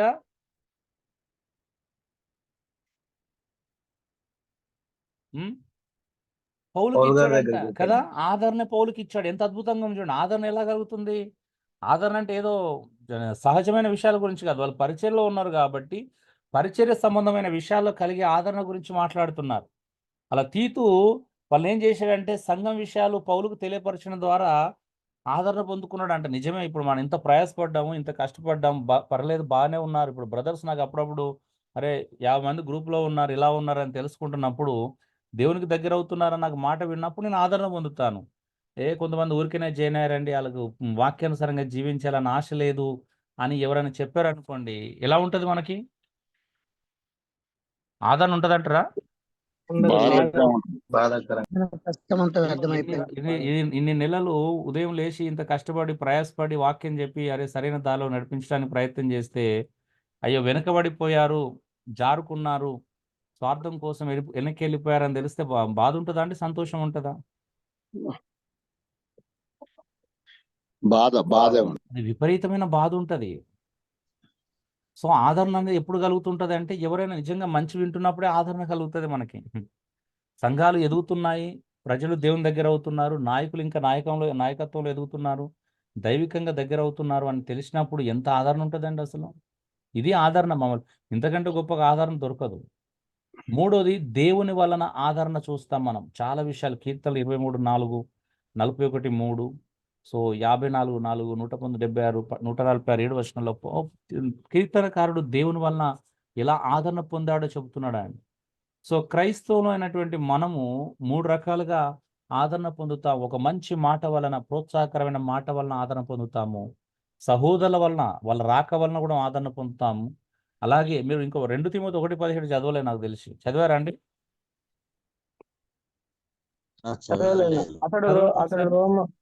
అతడు రోమాకు వచ్చినప్పుడు నా సంఖ్యలను గూర్చి సిగ్గుపడక శ్రద్ధగా నన్ను వెతికి కనుక్కొని అనేక పర్యములు ఆదరించాం. చూడండి, పౌలు స్వార్థ విషయమై చెరసాల్లో ఉన్నందుకు వాళ్ళు సిగ్గుపడలేదంట. కొంతమంది ఎవరైనా జైల్లో ఉన్నారంటే సిగ్గుపడతాం కదా కలవడానికి. అంటే మంచి విషయమే జైలుకు పోతే కలవడానికి సిగ్గుపడాల్సిన అవసరం లేదు. నేరం చేసి జైలుకు పోతేనే ప్రాబ్లం, అవునా? చూడండి, పౌలు యొక్క సంఖ్యల విషయమై అతడు సిగ్గుపడకుండా మాటి మాటికి వచ్చి ఆదరించాడంటే ఎంత గొప్ప ఆదరణ కలుగుతుందంటే, నేను చెరసాల్లో ఉన్నప్పుడు కూడా చూడడానికి వచ్చారు అని అంటే గొప్ప ఆదరణ అది, అవునా? చూడండి, సహోదరు రాక వలన పౌలు ఎలా ఆదరణ పొందాడో చెప్తున్నాడు తన జీవితంలో. ఎందుకంటే ఎన్నో శ్రమలు అనుభవించుకుంటూ పరిచర్య చేస్తున్నటువంటి పౌలుకి ఎలాంటి ఆదరణ లభిస్తుందో మీరు చూడాలా. సో కాబట్టి డియర్ బ్రదర్స్ అండ్ సిస్టర్స్, మంచి మాట వలన ఆదరించగలుగుతాం, సహోదరులు రాక వలన ఆదరించబడతాం. నాకు అంటే లాస్ట్ వీక్ నాతో నా సహోదరులు వచ్చారు, నాతో ఆత్మీయంగా ఉన్న ప్రతి ఒక్కరు, ప్రవీణ్ వీళ్ళంతా నాతో 4-5 డేస్ ఉన్నారు. సురేష్ నాతోనే ఉన్నాడు. సండే వచ్చిరు అని అంటే థర్స్డే నైట్ వరకు నాతోనే ఉన్నారు అందరూ. చాలు, వాళ్ళు ఏం చేయాల్సిన అవసరం లేదు, నాతో ఉన్నారు అంతే. అదే గొప్ప ఆదరణ నాకు. కొంతమంది చూశాము, ముఖం చూడగానే ఆదరణ, జస్ట్ కలిసిపోయారు కొంతమంది, సంతోషం. చాలామంది వచ్చారు, లాజర్ గారు, కొర్నేల్ గారు, జాన్ రవి, తన కొంతమంది సహోదరులు. అంటే జస్ట్ వాళ్ళు కలవడం చూడడమే ఆనందం. జాకబ్, అలాగా ఇక మా టీం మెంబర్స్ అందరూ వచ్చారనుకోండి. శ్రీశ్రీ కావచ్చు, సురేష్ కావచ్చు, ప్రవీణ్ అందరూ వచ్చారు. మ్యాక్సిమం ఒక టీం మెంబర్ మిస్ కాకుండా, ఫిలిప్, సైమన్ అలా. అంటే సహోదరులు దూర దూరాల నుంచి వెళ్ళి విజయనగరము, లాస్ట్ వైజాగ్ నుంచి వెళ్ళి అటు తిరుపతి నుంచి వెళ్ళి ఇటు ఖమ్మము, కాకినాడ, అమలాపురము, అసలు ఎంత దూరం నుండి వచ్చారంటే చాలా మంది వచ్చారు నా సహోదరులు. అంటే బోధ విన్న వాళ్ళందరూ, క్లాసులు నేర్చుకున్న వాళ్ళందరూ కూడా, పాత వాళ్ళందరూ కూడా, గ్యాప్ ఉన్న వాళ్ళు కూడా, మధ్యలో గ్యాప్ వచ్చిన వాళ్ళు కూడా తెలియగానే కలవడానికి వచ్చారు. సో ఆదరణ అనేది సహోదరుల రాక వలన, శ్రమలో ఉన్నప్పుడు, ఒక బాధలో ఉన్నప్పుడు, దుఃఖంలో ఉన్నప్పుడు, ఒక మంచి మాట వలన, కొంతమంది రాలేని వాళ్ళు నాకు ఫోన్ చేసి కూడా మాట్లాడారు. ఆఫ్ కోర్స్ కొంతమంది రాలేని పరిస్థితిలో ఉన్నారు, అది నాకు తెలుసు. సో ఏదేమైనా ఒక మనిషి ఆదరణ అనేది మనం అన్ని రకాలుగా దేవుని వలన, పరిశుద్ధాత్మ వలన, క్రీస్తు వలన మనం అనేక రీతిలుగా ఆదరించబడతాం, అందులో డౌట్ లేదు. ఇంకా గొప్ప ఆదరణ అంటే ఇక్కడ త్రియేక దేవుని వలన ఆదరణ రాసుకుంటే, దేవుని వలన త్రియేక దేవుని వలన ఆదరణ. సో ఇంకా బాగుంటుంది. సో నిజంగా త్రియేక దేవుడు మనకు గొప్ప ఆదరణ అండి. అన్ని విషయాల్లో ఆయన కంటే గొప్పగా ఆదరించే వాళ్ళు మనకు మరొకరు ఉండరు. చూద్దాం. పరిశుద్ధాత్మ దేవుడు ఆలోచనకర్త మరియు ఆదరణకర్త అని బైబిల్ సెలవిస్తుంది. అవునా కదా? పరిశుద్ధాత్మ దేవుని కంటే గొప్ప ఆదరణకర్త మనకు లేరండి. ఎందుకు అనంటే పరిశుద్ధాత్మ దేవుని కార్యాలను మనం చూద్దాం ఒకసారి. పరిశుద్ధాత్మ దేవుడు ఒప్పింపజేసేటువంటి గొప్ప ఆత్మ అండి ఆయన. పరిశుద్ధాత్మ దేవుడు మనిషి లోపల ఉన్నటువంటి పాపాన్ని, మనిషి చేస్తున్నటువంటి తప్పులను, మనిషి చేస్తున్నటువంటి అన్నిటినీ ఒప్పింపజేసేటువంటి సామర్థ్యం కలిగిన వాడు, ఒప్పింపజేసేటువంటి శక్తి కలిగిన వాడు కేవలం పరిశుద్ధాత్మ దేవుడే అండి. నీ లోపల ఒప్పింపు చేసే కార్యం చేసేవాళ్ళు పరిశుద్ధాత్మ దేవుడు. ఈవెన్ ఒక పాపికి సువార్త ప్రకటించినప్పుడు అతని లోపల ఒప్పింపజేసేటువంటి వ్యక్తి పరిశుద్ధాత్మ దేవుడే. ఈ రోజు నేను ఇలా బోధ చేస్తున్నప్పుడు మీలో కొంతమంది ఒప్పించబడుతున్నారంటే ఎవరు కారణం అండి? హలో, పరిశుద్ధాత్మ దేవుడు. పరిశుద్ధాత్మ దేవుడు, నేను కాదు. నేను బోధ మాత్రమే చేయగలుగుతాను. మీలో కార్యం చేసేవాడు పరిశుద్ధాత్మ దేవుడే. ఎందుకంటే మీరు ఒప్పుకుంటే, మీరు సమ్మతంగా ఉంటే ఆయన ఒప్పింపజేస్తాడు. మీ హృదయాన్ని కఠినం చేసుకుంటే పరిశుద్ధాత్మ దేవుడు కూడా ఏం చేయలేడు. కొంతమంది ఆయన ఒప్పింపజేస్తున్నప్పుడు కూడా హృదయాన్ని కఠినం చేసుకునే వాళ్ళు ఉంటారు. నిజమేనా? హలో, నిజమే. ఆయన కొడుతా ఉంటాడు, మెత్తగా మిమ్మల్ని తాకుతా ఉంటాడు. కొంచెం మంది తాకనివ్వరండి, పరిశుద్ధాత్మ దేవుని చేత ముట్టబడనివ్వరు. అవునా? అవునయ్యా, అవును. ఎందుకంటే మార్చుకోవాల్సి వస్తుందని. నిజమేనా? మార్పు చెందాల్సి వస్తుంది, మార్చుకోవాల్సి వస్తుందని పరిశుద్ధాత్మ దేవుని కూడా ఆటంకపరిచే వాళ్ళు ఉంటారు. ఆయన ఒప్పింపజేస్తున్నప్పుడు కూడా ఒప్పింపకుండా కఠినపరుచుకునే వాళ్ళు కూడా ఉంటారు. అది చాలా డేంజర్ థింగ్. తర్వాత చూద్దాం దాని గురించి.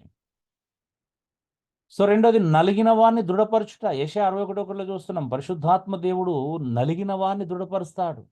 ఎంత అద్భుతమైన ధైర్యాన్ని కలిగించే మాట అండి.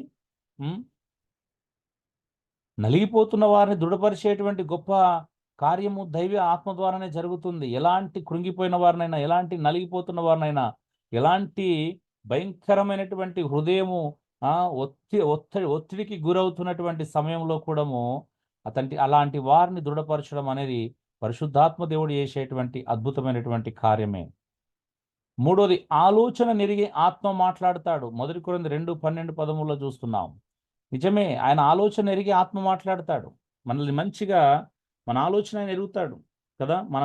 మన లోపల మరుగైనది ఏది ఆయనకు లేదు. సో ఎప్పుడు ఏం మాట్లాడాలి, ఏం మాట్లాడకూడదు, ఏది అవసరం అనేది నిజంగా ఎంత గొప్ప ఆలోచన మనకు కలగజేసేవాడు. ఆలోచించండి. పరిశుద్ధాత్మ దేవుడు మనల్ని ఒప్పింపజేస్తాడు, మన నలిగిన వారిని దృఢపరుస్తాడు. మంచి ఆలోచనలతో మనల్ని ఎరిగి మనతో ఏ ఆలోచన చెప్పాలో ఆలోచన చెప్పగలుగుతాడు. అంత మాత్రమే కాదు, పరిశుద్ధాత్మ దేవుడు ద్వారా మనకు ఆదరణ కలుగుతుంది. బోధించడం వలన, ఆదరణ వలన ఆదరిస్తాడు. ఇతరుల ఆదరించడం వలన. మీరు రోమా 15:4-5 చదవండి ఒకసారి. ఈ స్లైడ్ ఎక్కడో మిస్టేక్ అయినట్టు అనిపిస్తుంది నాకు. ఒక్క నిమిషం చూస్తున్నాను. Okay, sorry, correct. ఒకసారి రోమా 15:4 చూడండి.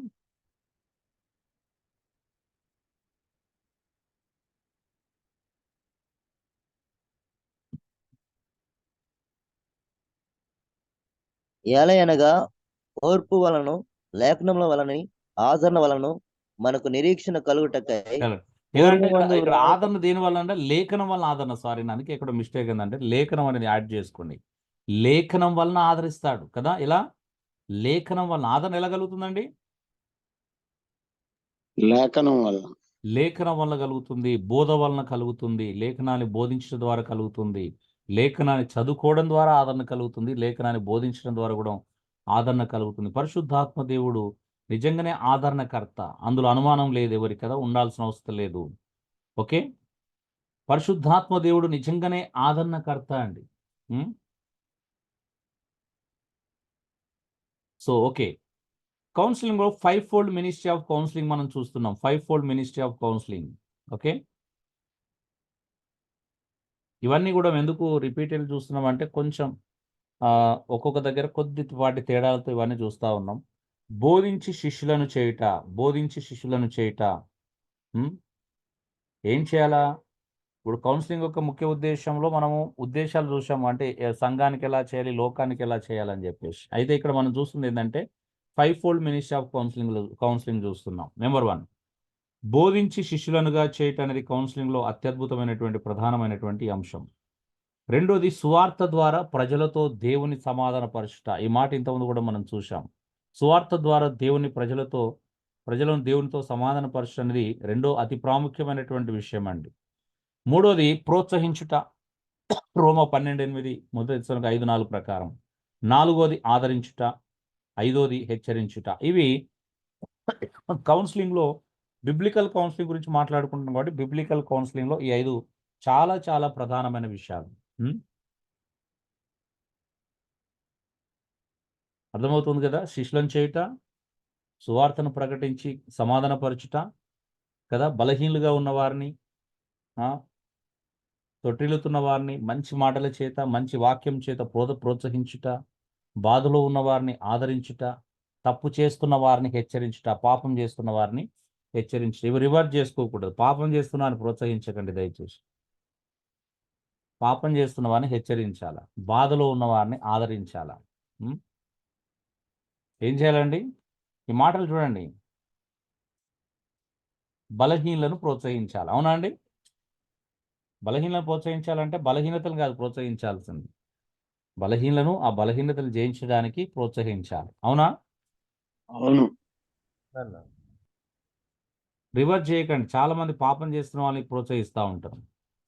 వాళ్ళు మీటింగ్లు పెట్టినా వెళ్తారు, వాళ్ళు తప్పుడు బోధకులు ఉన్నా వెళ్తారు. అది ప్రోత్సాహం అవుతుంది. రైట్ రాంగ్ ప్రోత్సాహం. అది సరైన దాన్ని కదా ప్రోత్సహించాల్సింది. ఈరోజు తెలుసా, మనం పెద్ద పెద్ద విషయాలు తప్పులు చేస్తూ ఉంటాం. అంటే ఇక్కడ వ్యక్తిగతంగా పరిచయ విషయాలు మాట్లాడుకుంటున్నాం కాబట్టి. సో ప్రోత్సాహం అనేది ఎక్కడ పడితే అక్కడ ఎవరు పడతాలని చేయకూడదండి. నా మనసాకి గద్దిస్తుంది. నేను ఒక తప్పుడు బోధకులు ఉన్న చోటుకు నేను వెళ్ళాను, ఎందుకంటే ప్రోత్సహించినట్టే కదా. వాళ్ళు మరొకసారి తప్పుడు బోధకులను ఎంకరేజ్ చేస్తారు. మనం ఎవరితో మింగుల్ అవుతున్నాం, ఎవరిని కలుసుకుంటున్నాం అనేది చాలా ఇంపార్టెంట్ విషయాలే అవన్నీ కూడా.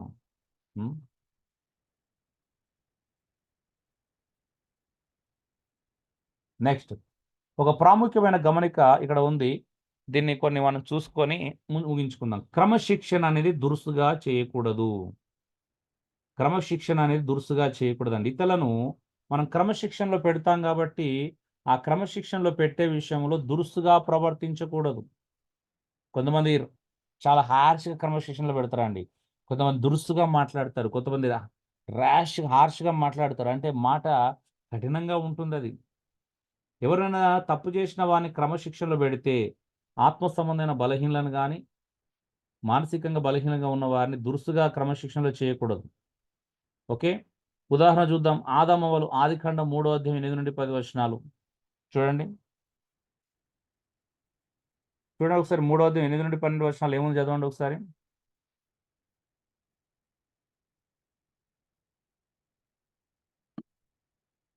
ఆదామవ్వలు పాపం చేశారు.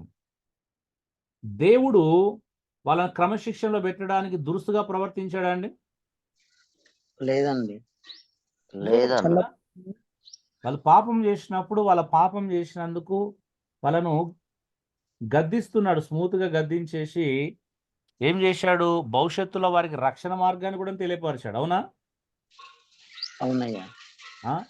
అయితే వాళ్ళు చేసిన పనికి అవునా భూమి ఎలా శపించబడింది, దానివల్ల మీరు ఎలాంటి శ్రమలు అనుభవించబోతారో చెప్పాడు తప్పించి కఠినంగా అక్కడ క్రమశిక్షణ ఏం పెట్టలేదు. పెట్టాడండి? లేదండి, వాళ్ళు పెట్టలేదన్న. చేసిన తెలియజేశాడు. సో యోసేపు కూడా మీరు చూడొచ్చు. యోసేపు విషయంలో కూడా చూడొచ్చు 41 అధ్యాయంలో. సో క్రమశిక్షణ చేయాల్సిన సందర్భాలు వచ్చినప్పుడు వీళ్ళు ఎలా ప్రవర్తించారో చూడండి. ఇత్రో నిర్గమ 18-19లో మోజెస్ను చూసినప్పుడు తన మామైన ఇత్రో మోజెస్ 24 గంటలు కష్టపడుతూనే ఉన్నాడు. 18-20 లక్షల మంది ప్రతిరోజు వాగ్వాదాలు తీర్చాలి, న్యాయం తీర్చాలి వాళ్ళకి. అవునా? వాళ్ళకి ఎన్నో సమస్యలు ఉంటాయి. ఆ సమస్యలన్నీ పరిష్కారం ఇవ్వాలా.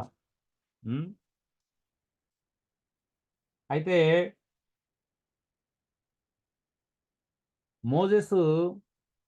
మోజెస్కి తన మామైన ఇత్రో మంచి సలహా ఇచ్చాడు. అవునా? ఓ క్రమశిక్షణ నేర్పించాడు.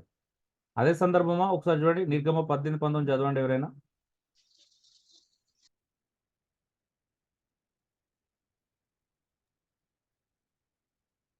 కాబట్టి నా మాట వినుము, నేను నీకు ఒక ఆలోచన చెప్పేదను. చూడండి, దేవుడు నీకు కాబట్టి ఎంత మంచిగా ఉంది చూడండి. కాబట్టి నా మాట వినుము, నీకు ఒక ఆలోచన చెప్పేదని అన్నాడు. ఆలోచన చూడండి, ఏంటిది? కౌన్సిలింగ్. అవునా? అవునన్నా. అంతేగానే బుద్ధి ఉందా నీకు? తినడానికి కూడా తిండి లేకుండా, అంటే తినడానికి కూడా సమయం లేకుండా ఏంది జనాలు ఇట్లా పోగేసుకొని కూర్చున్నావు? కాస్తన్న బుద్ధి ఉందా నీకు? నా కూతులను పట్టించుకుంటలేవు, భార్య పిల్లలను పట్టించుకుంటలేవు, తిండి తినట్లేదు. ఇలా చేశాడు, దురుసుగా చెప్పాడండి? లేదన్నా. ఆలోచన మనం దురుసుగా చెప్పాలి, లేకపోతే మన ఇగో సాటిస్ఫై కాదు. మనం ఇలాగే చెప్పాలి, తిట్టాలి. ఏమంటారు? ఏమంటారండి? ఏమని ఒక ఆలోచన చెప్తున్నాడు. నువ్వు 50 మందికి 100 మందికి ఒక నాయకుని నియమించు. ఎంత అద్భుతమైన ఆలోచన కదా! 200 మంది ఒక నాయకుని నియమించు. వాళ్ళందరూ ఆ నాయకులు నియమిస్తే వాళ్ళకు న్యాయం తీరుస్తారు. వాళ్ళు తీర్చలేని న్యాయసమ్మతమైన విషయాలు వచ్చినప్పుడు అప్పుడు నువ్వు తీర్చాలి. ఎంత అద్భుతంగా ఉంది కదండి! నిజమేనా? అవునయ్యా, చాలా మంచిగా ఉంది. అవునన్నా. ఇప్పుడు నేను కూడా క్లాసులు ఇతరులు చెప్పగలిగిన వాటి అన్నిటి ఇతరులకి ఇవ్వడానికి ట్రై చేస్తున్నాను. ఈవినింగ్ క్లాసెస్లో ప్రిపేర్ చేస్తున్నా. ఇప్పటికి స్టిల్ ట్రైనింగ్ కూడా జరుగుతుంది వాళ్ళకి ఎవ్రీ సండే. అంటే నెక్స్ట్ 13th బ్యాచ్లో నేను ఇంకా తగ్గించుకొని ఎక్కువ క్లాసులు ఇతరులకు ఇవ్వాలని చూస్తున్నాను. అంటే నేను అలసిపోతున్నాను కాబట్టి నా గొంతు ఇప్పుడు వోకల్స్ కొంచెం దెబ్బతిన్నాయి కాబట్టి ఇంకా నేను చెప్పలేనేమో. కొద్ది రోజులు ఇలా కంటిన్యూ అవుతే నా గొంతు రాదు ఇంకా. ఇప్పటికి రావట్లేదు. మీకు మంచిగా వినబడుతుందేమో నాకు తెలియదు, కానీ నాకు తెలుస్తుంది నేను ఎంత స్ట్రగుల్ అవుతున్నాను అన్నది. సో మనం పనులను పంచుకోవాలా. క్రమశిక్షణ అనేది చాలా ఇంపార్టెంట్. మన ఒక వ్యక్తిని క్రమశిక్షణలో పెట్టడము ఎలా చేశారో చూడండి. నాతాను చూడండి, క్రమశిక్షణ ఎలా చేశాడో అద్భుతమైన విషయం. దావీదు పాపం చేసినప్పుడు నాతాను వెళ్ళి, దావీదు బుద్ధుందా, నువ్వు ఒక రాజు అయి ఉండి ఇతరులకు నువ్వు మాదిరి చూపించాల్సిన పోయి పాపం చేస్తావా అని చెప్పేసి గద్దించలే. అంటే అక్కడ వేరు. మళ్ళీ ఇక్కడ మోజెస్ చేసిన పాపం కాదు కదా. ఆడ పాపం చేయలేదు మోజెస్, కానీ నాతాన్ దగ్గర సందర్భం చూసినప్పుడు ఏం జరిగింది అక్కడ? దావీదు పాపం చేశాడు. ఎలా చెప్పాడు? ఇప్పుడు రాజు, ఈయన ప్రవక్త అయినప్పటికీ, దైవవాక్యం ఇతని దగ్గరికి వచ్చినప్పటికీ ఎలా చేశాడు? ఒక ఊర్లో 2 వ్యక్తులు ఉన్నారు. ఒకరికి 100 గొర్రెలు ఉన్నాయి, ఒకనికి ఒకే ఒక గొర్రె ఉన్నది. చూడండి, వర్ణన స్టార్ట్ చేశాడు. ప్రవక్త కదా, ఆ ఒక్క గొర్రె ఉన్నవాడు ఆ గొర్రెనే తన పిల్లలు లేని కారణంగా మంచిగా, అంటే అల్లారు ముద్దుగా సొంత కుమారునిలాగా పెంచుకున్నాడని ఎంత వర్ణన మంచిగా చేశాడు కదా దాన్ని. ఎంత అవునయ్యా, అవును, చాలా నార్థకంగా అర్థం అన్నట్లుగా.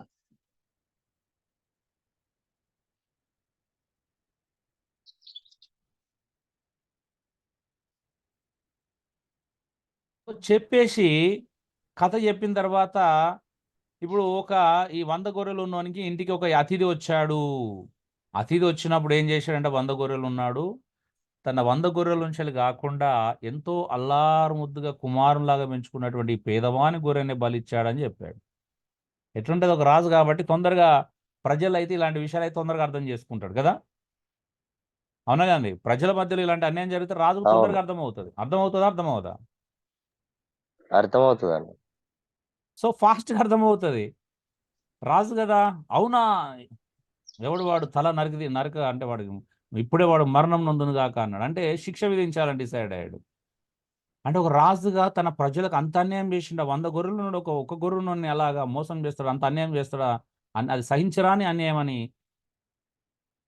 దావీదు కోప్పడ్డాడు. అప్పుడు నాతాను మెల్లగా అన్నాడు, అది మరెవరో కాదు రాజా, అది నువ్వే కదా.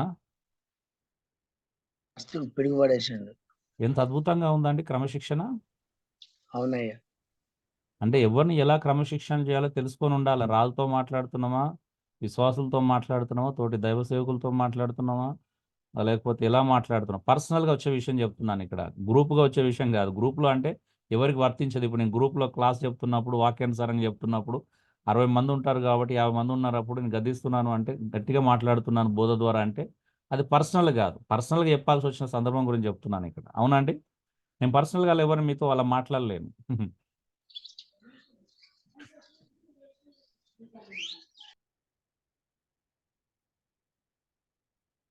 అర్థమవుతుందా అండి? అర్థమవుతుంది. సో కాబట్టి క్రమశిక్షణ వెరీ ఇంపార్టెంట్. క్రమశిక్షణ ఇష్టానుసారంగా చేయొద్దు. తప్పు చేస్తున్న వారిని కూర్చుని పెట్టుకొని ఎలా క్రమశిక్షణ చేయాలో ఇంకా రేపటి క్లాస్లో మనం ఇంకా క్షుణ్ణంగా నేర్చుకోవడానికి మనం ప్రయత్నం చేద్దాం. సమస్యలో ఉన్న వారికి ఎవరైనా సహాయం చేయాలనుకుంటే మీరు ఖచ్చితంగా కొన్ని నేర్చుకోవాల్సినటువంటి అతి ప్రాముఖ్యమైన విషయాలు ఉంటాయి. మీ ఇష్టానుసారంగా చేయడానికి కుదరదు. ఇప్పుడు నేను కూడా నేర్చుకున్నాను. సమస్యలో ఉన్న వారితో నేను ఎలా ముందుకెళ్ళాలి, ఎలా వారితో మాట్లాడగలగాలి, ఎలా వాళ్ళతో సమాధానపరచగలగాలి, అవన్నీ నేర్చుకోవాలి. మన ప్రవర్తన, మన మాట, మన యొక్క అన్నీ ఉంటాయి అందులో. ఈవెన్ దానికి తాగిన జ్ఞానం కూడా పెంపొందింప చేసుకోవాలి. దానికి సంబంధించిన నాలెడ్జ్‌ని గెయిన్ చేసుకోవాల్సి వస్తుంది. ఊరికేనే మనం చెప్పలేము. సో కాబట్టి డియర్ బ్రదర్స్ అండ్ సిస్టర్స్, మంచిగా వినండి. ఇది జస్ట్ ఆరంభంలో మాత్రమే ఉన్నాము. మీరు లోపలికి వెళ్తున్నప్పటికీ చాలా చాలా విషయాలు నేర్చుకుంటారు. చాలా అద్భుతమైన విషయాలు నేర్చుకుంటారు. మనం ఇంకా ముందు ముందు క్లాసులలోనే ఉన్నాము. కాబట్టి ముందు దయచేసి చాలా జాగ్రత్తగా వినండి, రాసుకోండి. మన సెమినార్ టైంకు మీరు అడిగిన వాళ్ళకి నోట్స్ అందించడం జరుగుతుంది. ఈ క్లాస్ అయిపోకముందే, ముగించకముందే నోట్స్ అందించే అవకాశం అయితే జరుగుతుంది. Thank you. God bless you all.